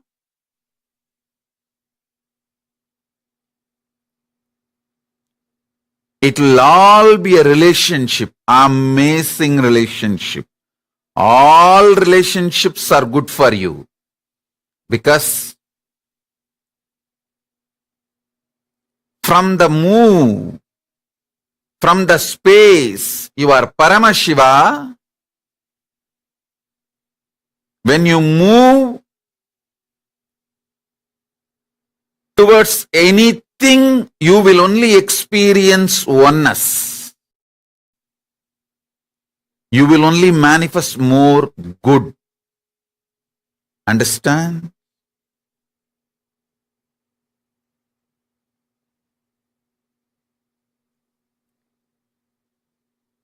From the space you are Paramashiva, even if you eat, that food will become one with you and you will become one with that food. You will bless the food and the food will bless you. You will do good to the food and food will do good to you. It will all be amazing, auspicious relationship. I am giving the example of food, whether food or any sense, listening, smelling, seeing, touching, including sexual relationship. If you operate from the space, you are Paramashiva. If you operate from the space, you are Paramashiva, including sexual relationship. All will be auspicious, lead to more and more oneness. This beautiful Ardhanarishwara will be your experiential reality. Ardhanarishwara is the pure manifestation of the cosmic union, Paramashiva and Paramashiva Shakti. Listen. From the space you are Paramashiva. When you operate, you are literally living God. Not God-man, living God. Understand?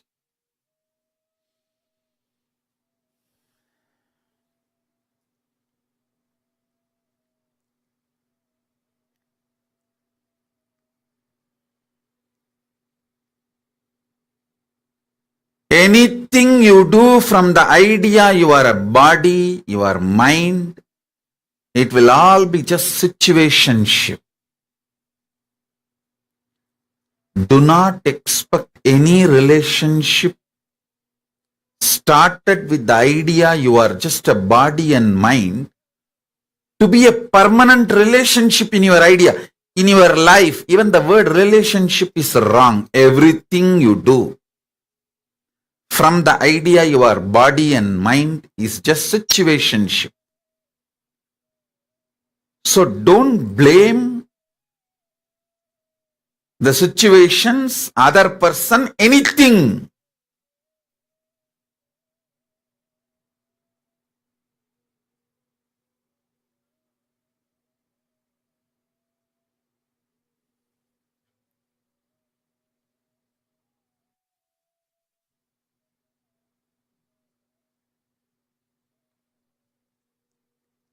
You are trying to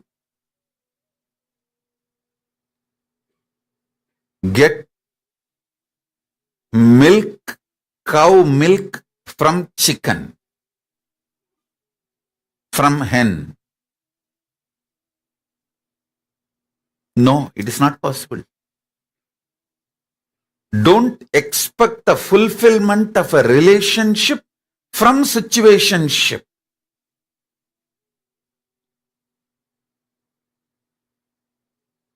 Most of you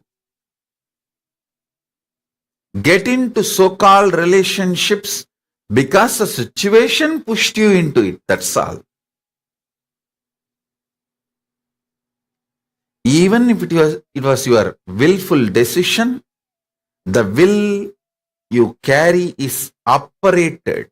It functioned, it manifested from the idea you are body and mind. See, you operate from the idea of body and mind, but you expect something which can come only from consciousness.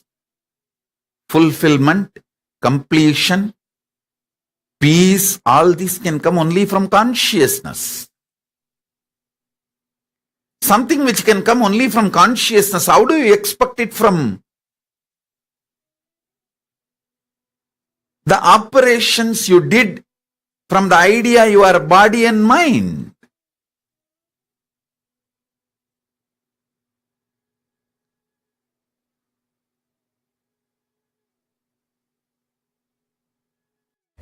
See, No sé qué parte son. De aquí. Ah, mira.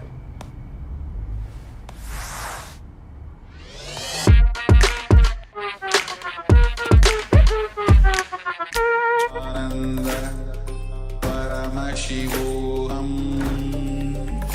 Om Nithyananda Paramashivoham. So listen.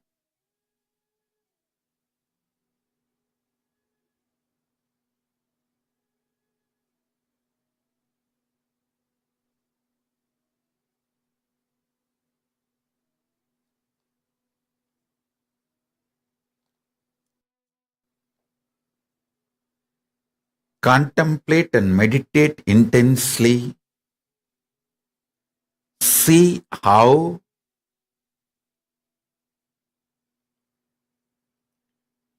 you build situationships.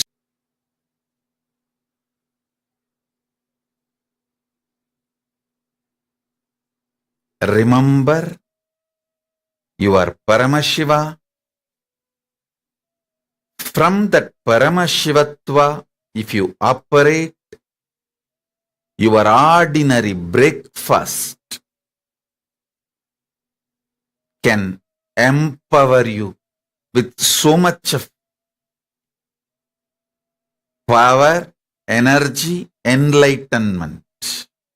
Because you will see how the breakfast goes inside you, how the bread becomes blood, how your body is functioning, alive, how it is manifesting,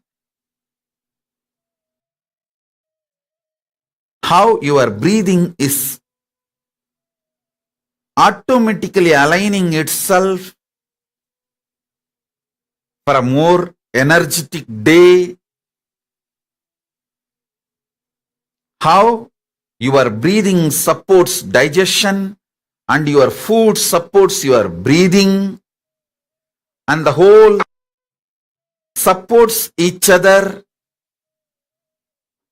to manifest more joy, bliss, peace, enlightenment. I tell you,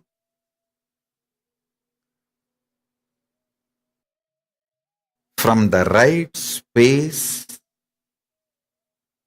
anything originates will be an amazing relationship. With the wrong space, anything originates will be just situationship. I am not saying situationships are wrong. I am only saying don't expect too much from situationship. At least be very clear. Your situationship cannot cater, give you what relationship can give. You marry an ordinary man or a woman who is cunning, strategic, violent, exploiting, manipulating exactly like you, and you expect the other person should behave like Paramashiva, should give you everything you will get only from Paramashiva or Paramashiva Shakti. What is this? Listen. You get into a relationship. You marry a male or a female, someone exactly like you.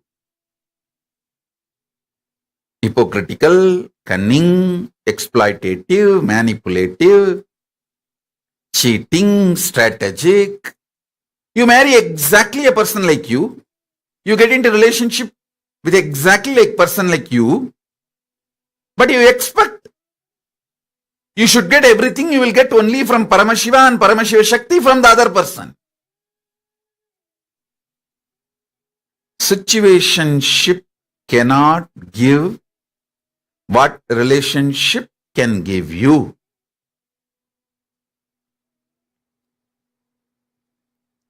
Relationships are different.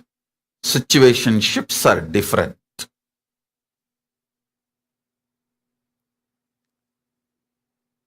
Only the absolute honest connection you have with your consciousness, through your consciousness with Paramashiva, only call that as relationship. Everything else, call it as situationship. Listen. You cognizing, knowing your consciousness, your relationship with your consciousness, that can be called as relationship. Through the realization you are consciousness, the relationship you build with Paramashiva, that can be called as relationship. Other than this, do not call anything as relationship. Everything else is situationship. Everything else is situationship. Listen. This one truth will solve all your problems of life about relationships. All your relationship problems can be solved, resolved with this one understanding. This one understanding can resolve everything.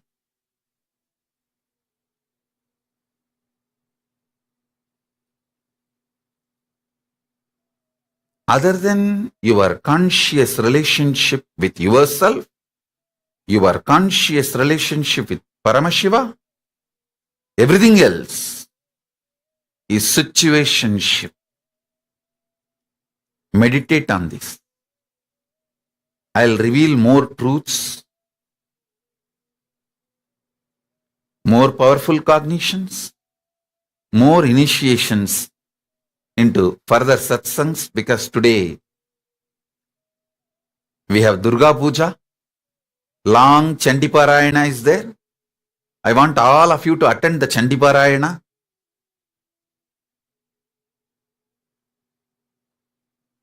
So these 3 days, let's enjoy Devi and Durga Puja. Traditional rituals. Then I'll give you more and more powerful cognitions, enlightenment signs, jnana. So,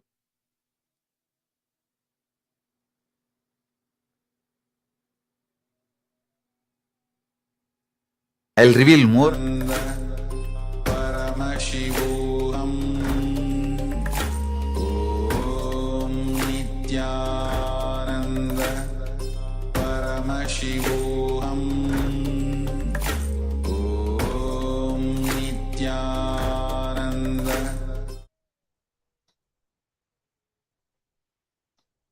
Yes. So now let's all prepare ourselves. We're going to move on to the next session.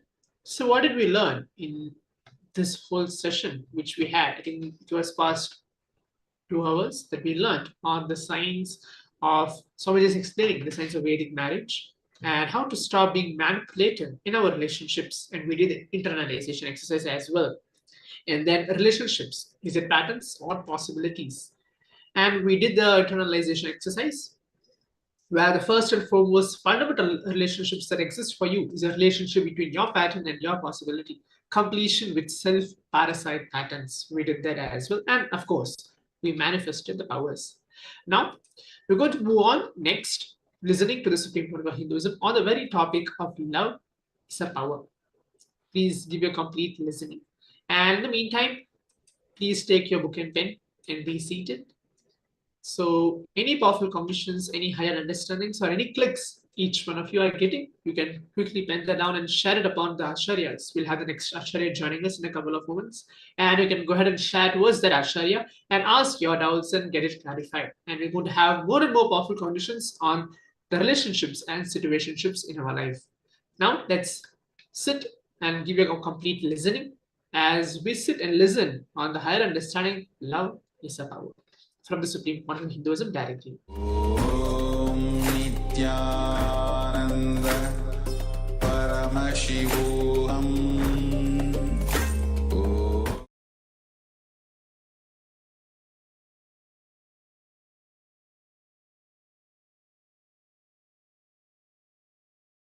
You always show the soft things as the symbol of love because you know only pseudo love. Understand? We always show only the bird feeding the baby bird as the symbol of love, action of love. A rose flower we show as symbol of love.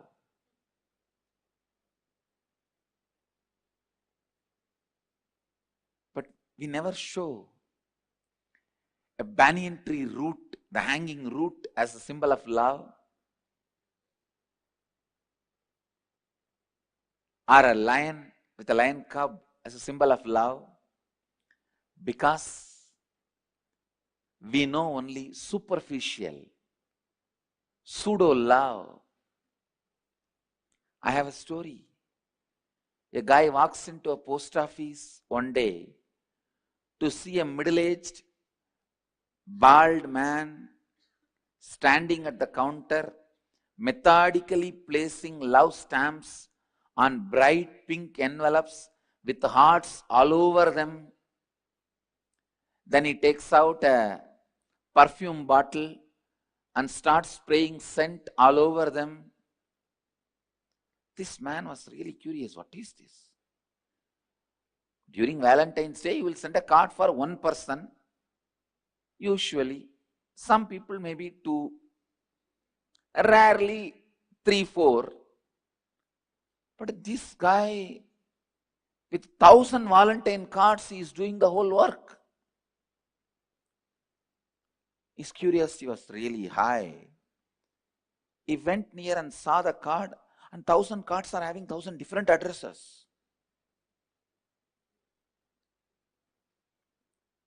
The guy asked the bald man, "What are you doing?" This fellow said, "No, I am sending 1,000 Valentine cards signed guess who to 1,000 different people."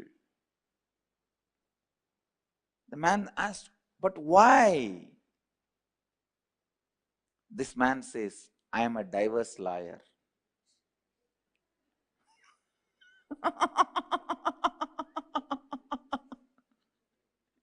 If you don't understand, you don't understand. Understand? No, we know only this much love.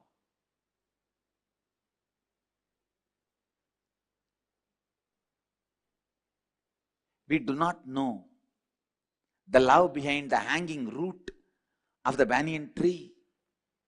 How the tree loves the root first. And once the root gets rooted, how it supports the tree next.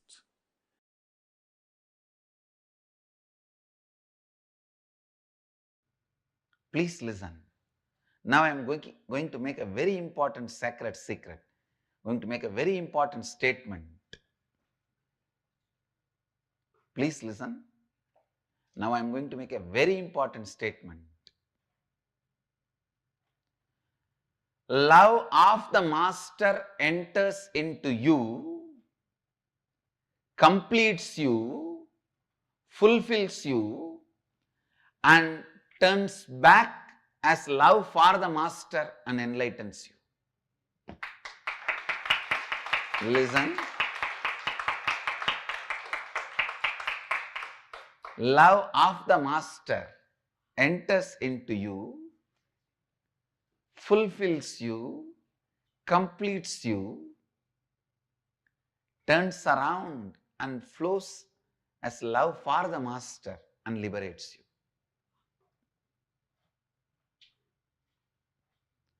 Blessed are those who taste love of the Master. Whether it is a benign look, benevolent look, or a serious look of a surgeon. When a surgeon looks at the tumor, Remember, he looks at the tumor, not you.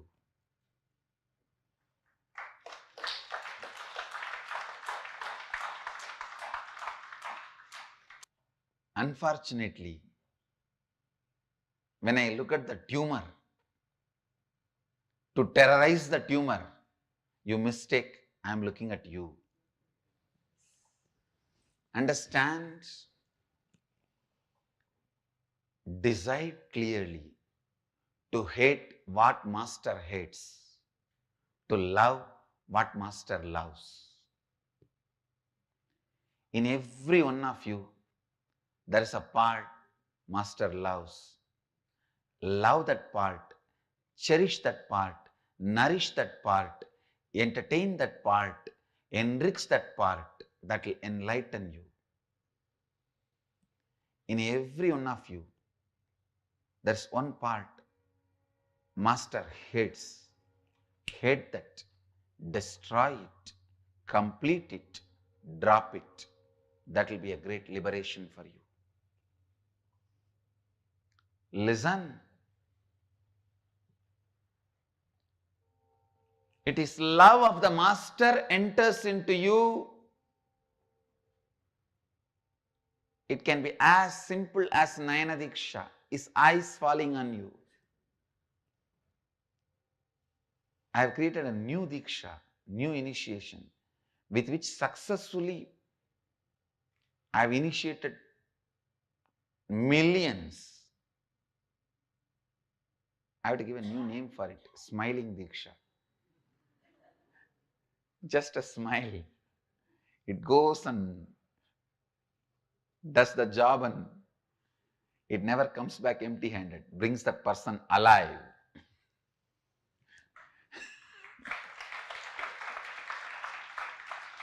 Understand, the Vishnu Sudarshana goes, kills the person and comes back. Shiva's Trishul goes and kills the person and comes back.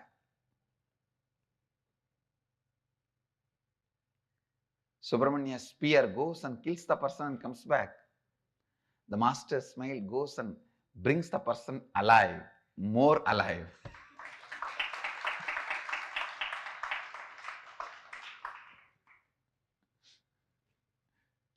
We can come up with a new name. Smile Diksha. It can be as simple as a look, smile, or a blessing. Tatastu. Or as simple as a like in the Facebook.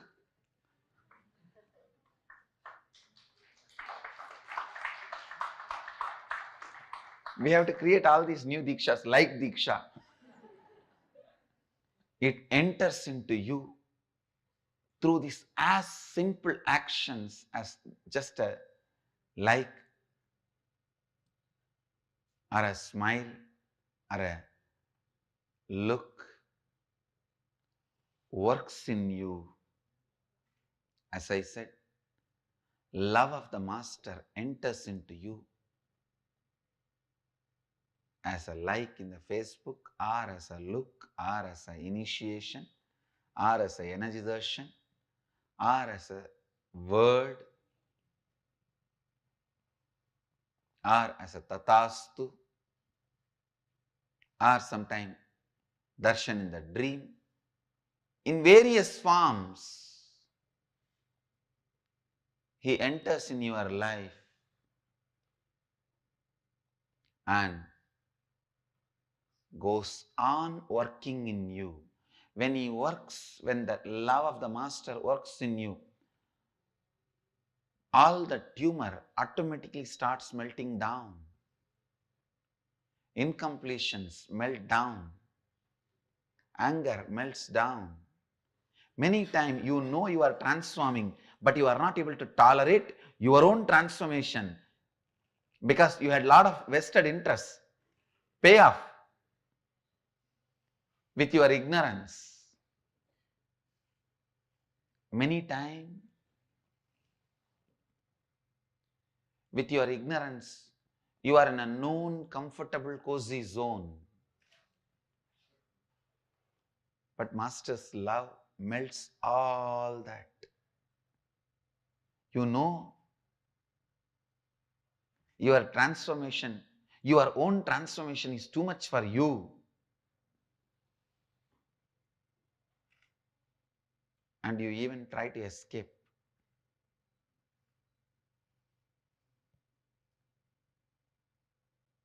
But His love is so powerful.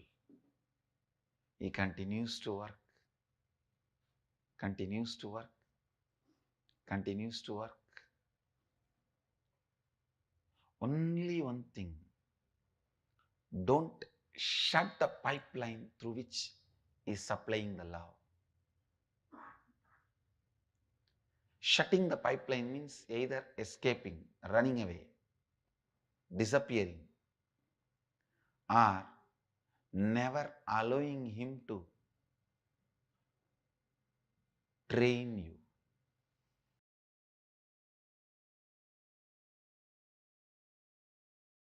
Everything is based on the space of Advaita. I tell you,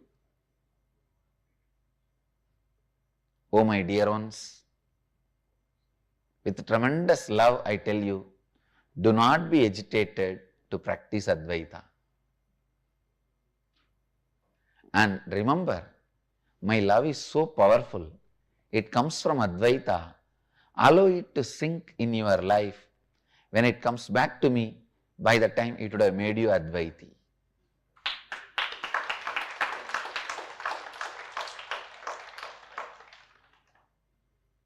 Love of the Master engulfs you, fills you,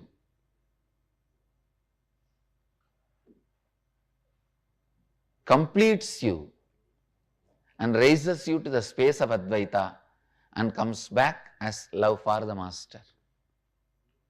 So just wait. Allow my love to sink in you. When a Master's love of the Master showered on you, suddenly you feel nothing in the world matters anymore. Matter does not matter anymore. You feel you are on the top of the world. Everything is forgotten. That is what I call Visishtadvaita. Means you feel everything is part of you. You are part of everything. And then, when the love for the Master starts in you, you feel in the world there is nothing else other than you and the Master. Nothing else matters. When the circle is complete, you understand there is no you and the Master, you the Master.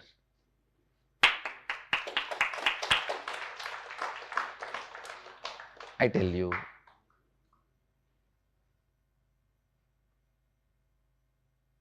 Advaita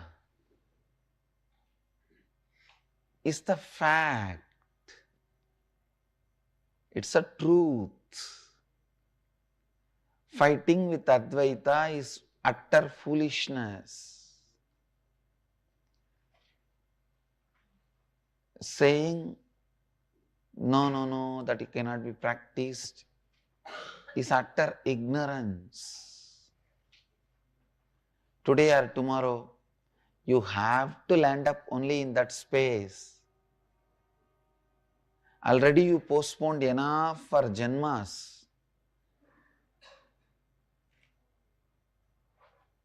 Landing up in the space of Advaita. Now don't postpone anymore. No need to waste the life. All success happens from Advaita. All failures are happening from the fighting with Advaita.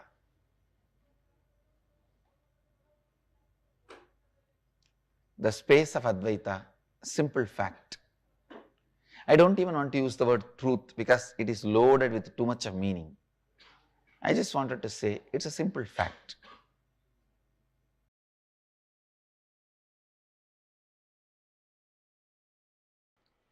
So I wanted every one of you to be very clear.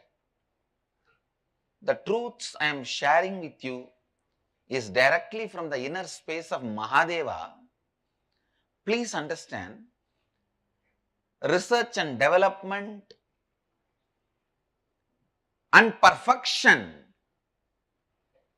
of these great truths, the way they are lived, the way they are transmitted, the way they are contemplated, the way they are listened, this perfection, the research and development and the perfection has happened in a great loving space of Mahadeva.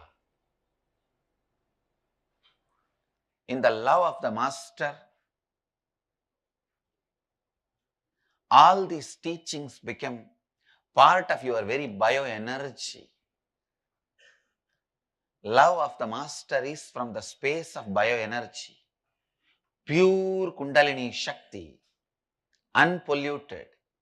So naturally that awakens your Kundalini Shakti, your core opens up. A few days before, I received a message from a devotee in Mumbai. In Facebook she writes, I always had tremendous fear to open up to you. This feeling scared about being open to you, because the moment I come to see you or come near you, you are such powerful addictive space. I feel I'll be lost in it. I tell you, you will find you in it. You will never be lost in it. Please understand, when you are afraid of your own core being, you are afraid of the love comes from the core being of the Master. I've never seen a Master's love making you lose you. I've always seen Master's love making you find you. It is just part of your inner space. The story of Bhatmapada, one of the great disciples of Adi Shankaracharya, proves clearly, just by the feeling connection with him, feeling connection to Adi Shankara, he has mastered the nature. He was so powerfully in tune with the nature. He was so beautifully in sync with the nature. You may not know the story. There was a great disciple of Adi Shankara who is not that intellectually capable, but highly devoted, dedicated, integrated to the Master, integrated to his disciplehood. One day he went to wash the clothes of the Master to the other banks of the river. He was washing there. Some of the other disciples of Shankara were discussing and they were making fun of Bhatmapada. What is this? This fellow is all the time washing the clothes and cleaning. Did he come here to become a laundryman? If he is not learning any scriptures and not studying, contemplating, when is he going to get enlightened, master the nature, Prakriti, life? Shankara was just laughing. He may be a little less capable in intellectual way, but he is an amazing, intelligent being who is doing what needs to be done first, who is putting first things first. Shankara wanted to show this to other disciples.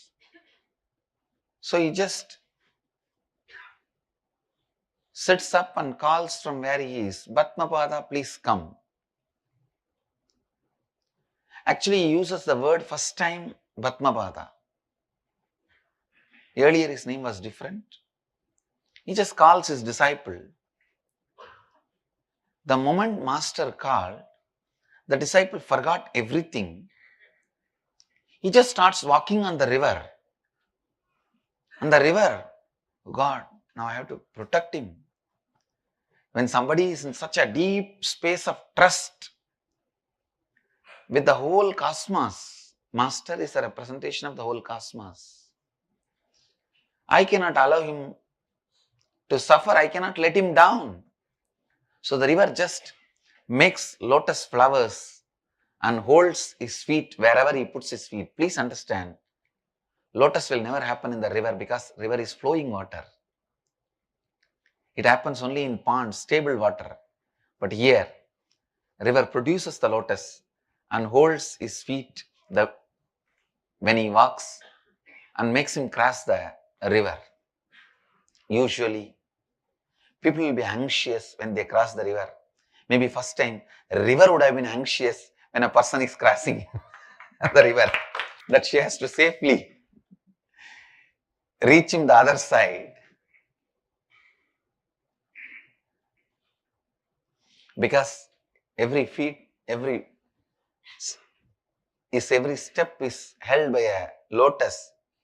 He was called Padmapada. Shankara demonstrates to all his disciples the need for the loving space for the transmission of the Advaitic truth to happen, because your birth itself has happened when you denied the self, Advaita. Something that deep which is able to make you assume a human body and broken mind can't be transcended unless you trust somebody more than your human body and broken mind. So Master makes himself available for you to experience the completion of the love circle. He makes it possible for you to experience the completion of love circle.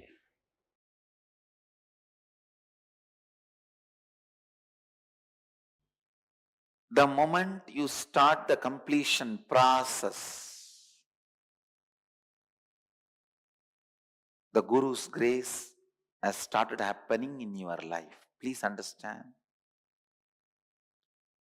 Your self-effort brings Guru's grace. Guru's grace brings more self-effort. Guru's grace inspires you to start the completion process. Completion makes more Guru's grace flow in your life. It is virtuous circle. You might have heard the word only vicious circle. Now I am introducing a new word, virtuous circle. Love of the Master enters into you and inspires you to do the completion process. Then it turns as love for the Master. When the Guru's grace enters into you, it starts moving you towards completion process. When you start the completion process, automatically the more Guru's grace enters into you. Please understand, don't ever be afraid.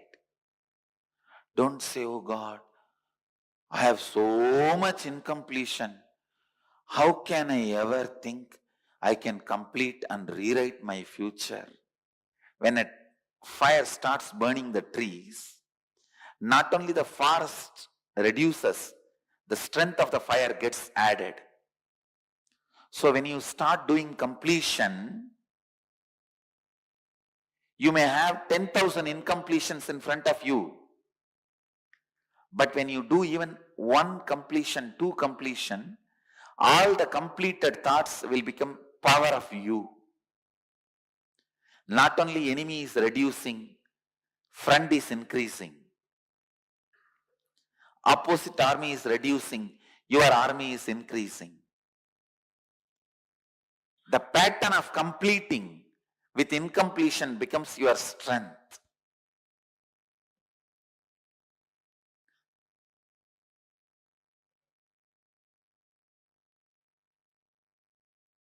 When you start walking or running, day one, don't start thinking, how can I run the marathon of 50 kilometers? First start running 1 kilometer, 2 kilometer. The stamina your body builds, that will take care that you run 20, 30, 40, 50 kilometers.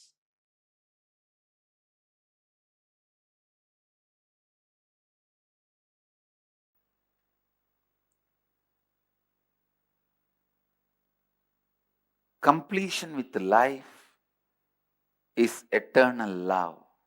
Please understand. With anybody you feel complete,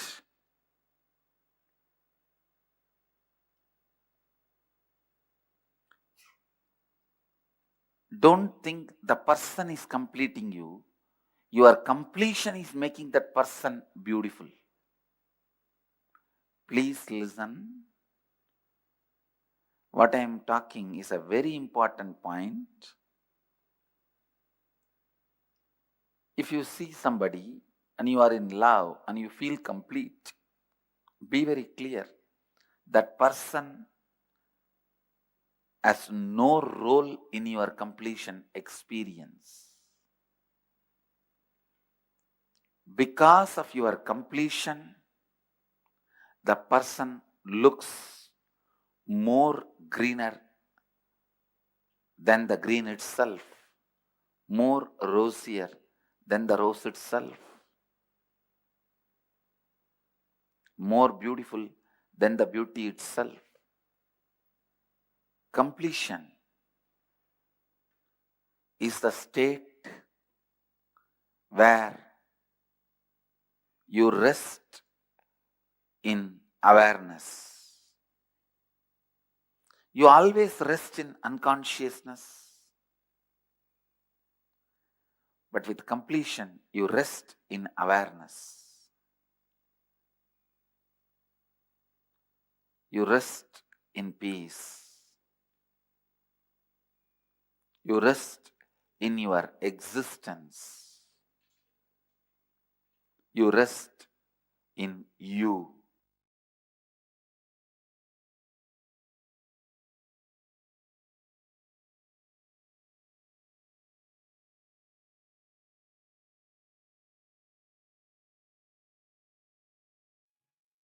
Nithyananda, welcome back for yet another beautiful session of today's Paramashivoham Level 2.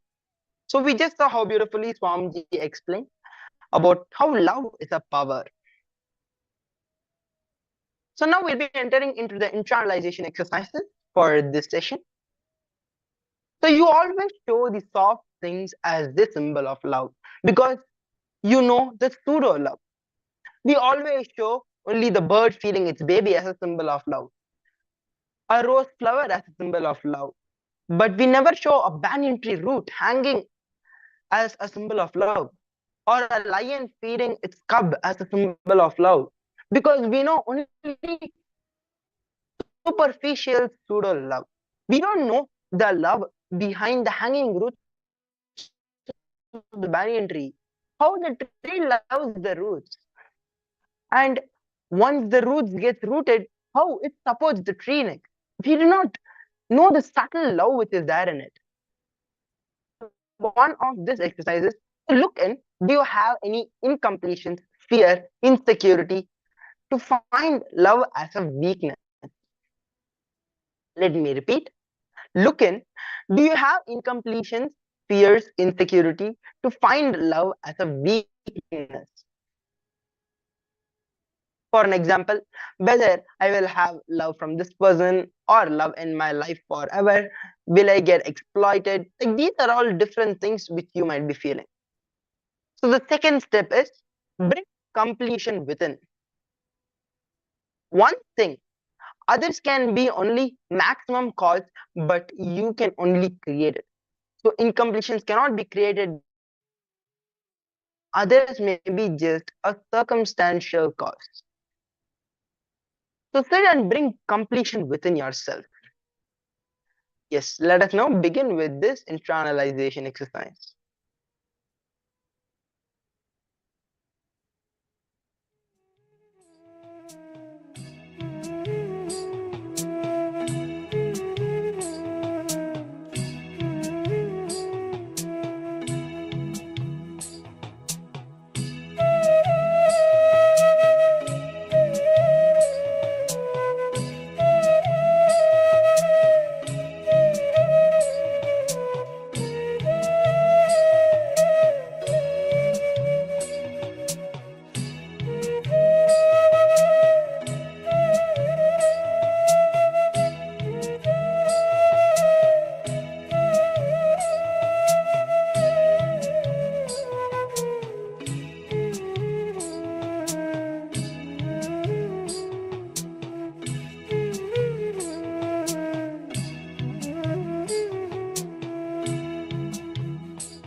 Yes.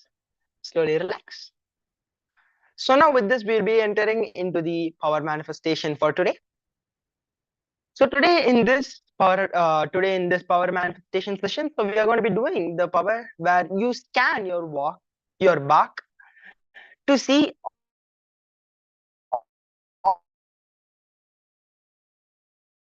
all the spontaneous life, and then you're going to be completing with it. You're going to be scanning your back to look at all the words, all the lies you told to yourself.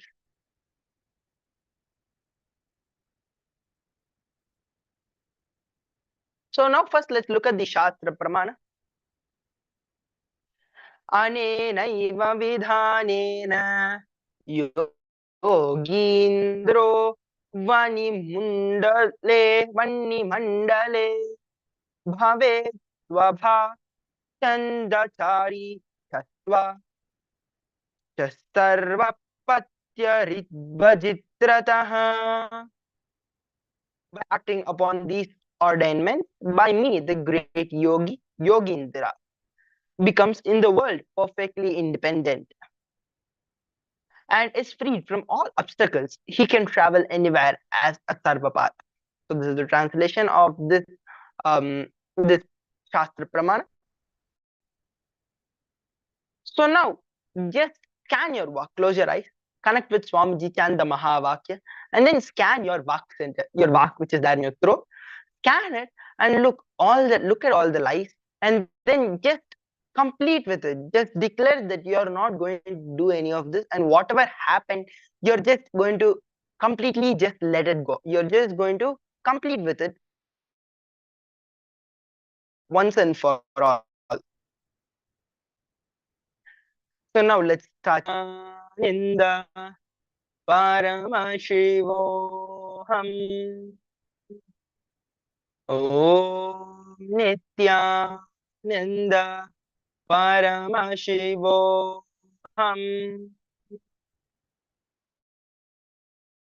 Om Nithyananda Paramashivoham.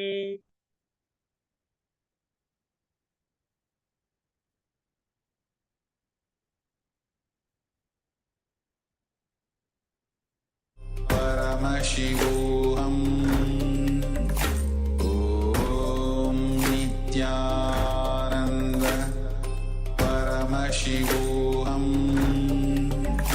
Om Nithyananda Paramashivoham Om Nithyananda Paramashivoham Nithyananda Paramashivoham Om Nithyananda Paramashivoham Om Nithyananda Paramashivoham Om Nithyananda Paramashivoham Om Nithyananda Paramashivoham Om Nithyananda Paramashivoham Om Nithyananda Paramashivoham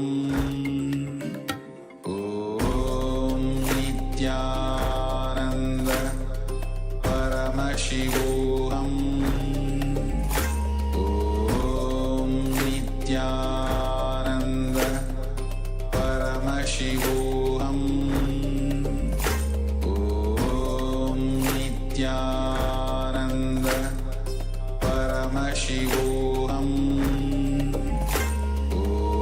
Om Nithyananda Paramashivoham Om Nithyananda Paramashivoham Om Nithyananda Paramashivoham Om Nithyananda Paramashivoham Om Nithyananda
Yes, so now slowly relax. Now we can take some time and post your experiences and the clicks you got throughout this session. And now we'll be shortly entering into the next session, and also before, as we will be starting like in a few moments, in a few minutes. Thank you all, Nithyananda.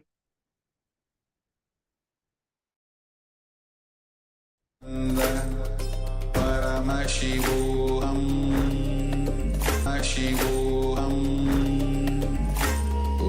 Om Nithyananda